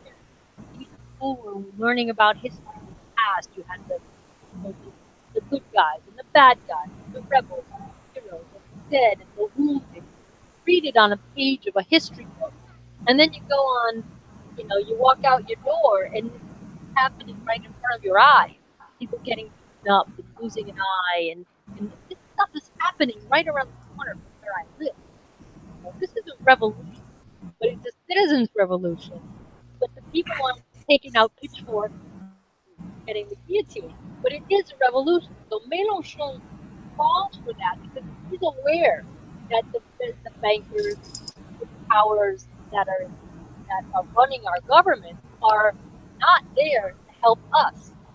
He wants to have the citizens take a participating role. If he were to become president, he wants to call what they have. He wants to put into place what he calls the constituent body, where they take people from the society and they become a governing body. They're not politicians; they're just representing the people, right? Literally, without being a career. Right.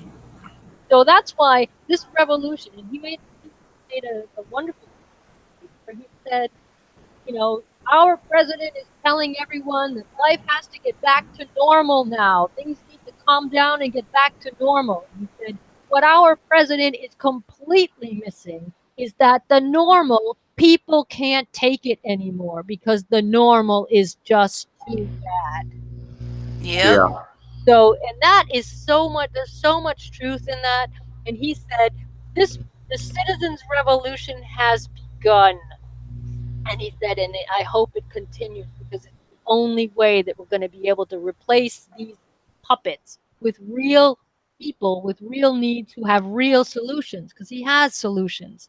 He wanted to put, organic food in all the schools, and he wanted to have the organic farmers, having more of the surface area available, developed as, organic instead of all the fucking pesticides. And I mean, I read this book. I mean, it's just all very well thought out.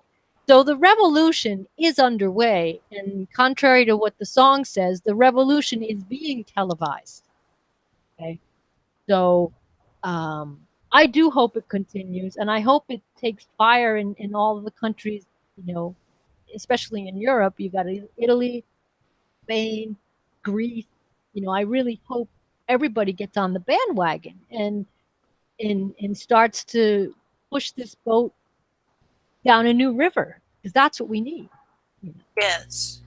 And I really think Macron, in his silence, this is what I told everybody around me. I'm like, of course he's not speaking to anybody. Of course he's not making any statements, because he's still being coached, because they don't know what the fuck to do with this. Yes.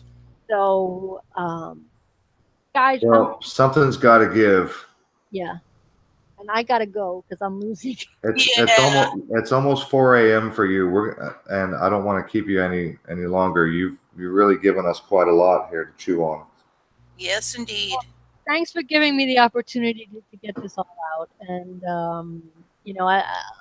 I'd love to see what people have to say about this. So leave comments and everything. And Absolutely. I'll be mirroring this. great. And I'll put it on my channel too, and maybe I'll tweet a link to it. Woohoo! Yeah, no. It was great to chat with you guys, and I'm sorry I'm fading fast. I hang on for a long time, but when the energy goes, it's like just drops off the cliff. Yes, I understand. I'm falling off the cliff now, guys. Well, listen, thank you so much again, and be safe. And All right. Love always, my dear. love back at you guys. Love and peace. We're peaceful. We're not thugs. We're peaceful protesters. Peaceful. Absolutely. Legitimate gripes. Just don't push me. That's right. Uh, Now it's time. It's when you read the history books, the people did go in with the pitchforks. They burned the palaces. They chopped the heads off. New era. I mean, people don't do that anymore. But we've got to use the arms that we do have. And we need to. We got to change. We got to make a change. Now or never is what I'm saying. Yes. All right, guys. Big hug to everybody. Thanks to the listeners, the viewers. Thanks for being with us. Back in touch soon.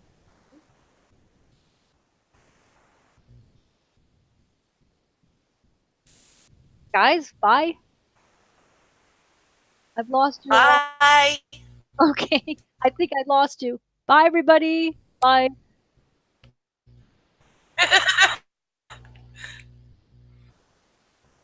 Aaron went. He disappeared. And I guess I'm still the only one. Love always to everyone. This off, Aaron, but it will shut itself off automatically, I'm sure. And I thank you all for listening. With any luck, we will change the world for the better. Love always.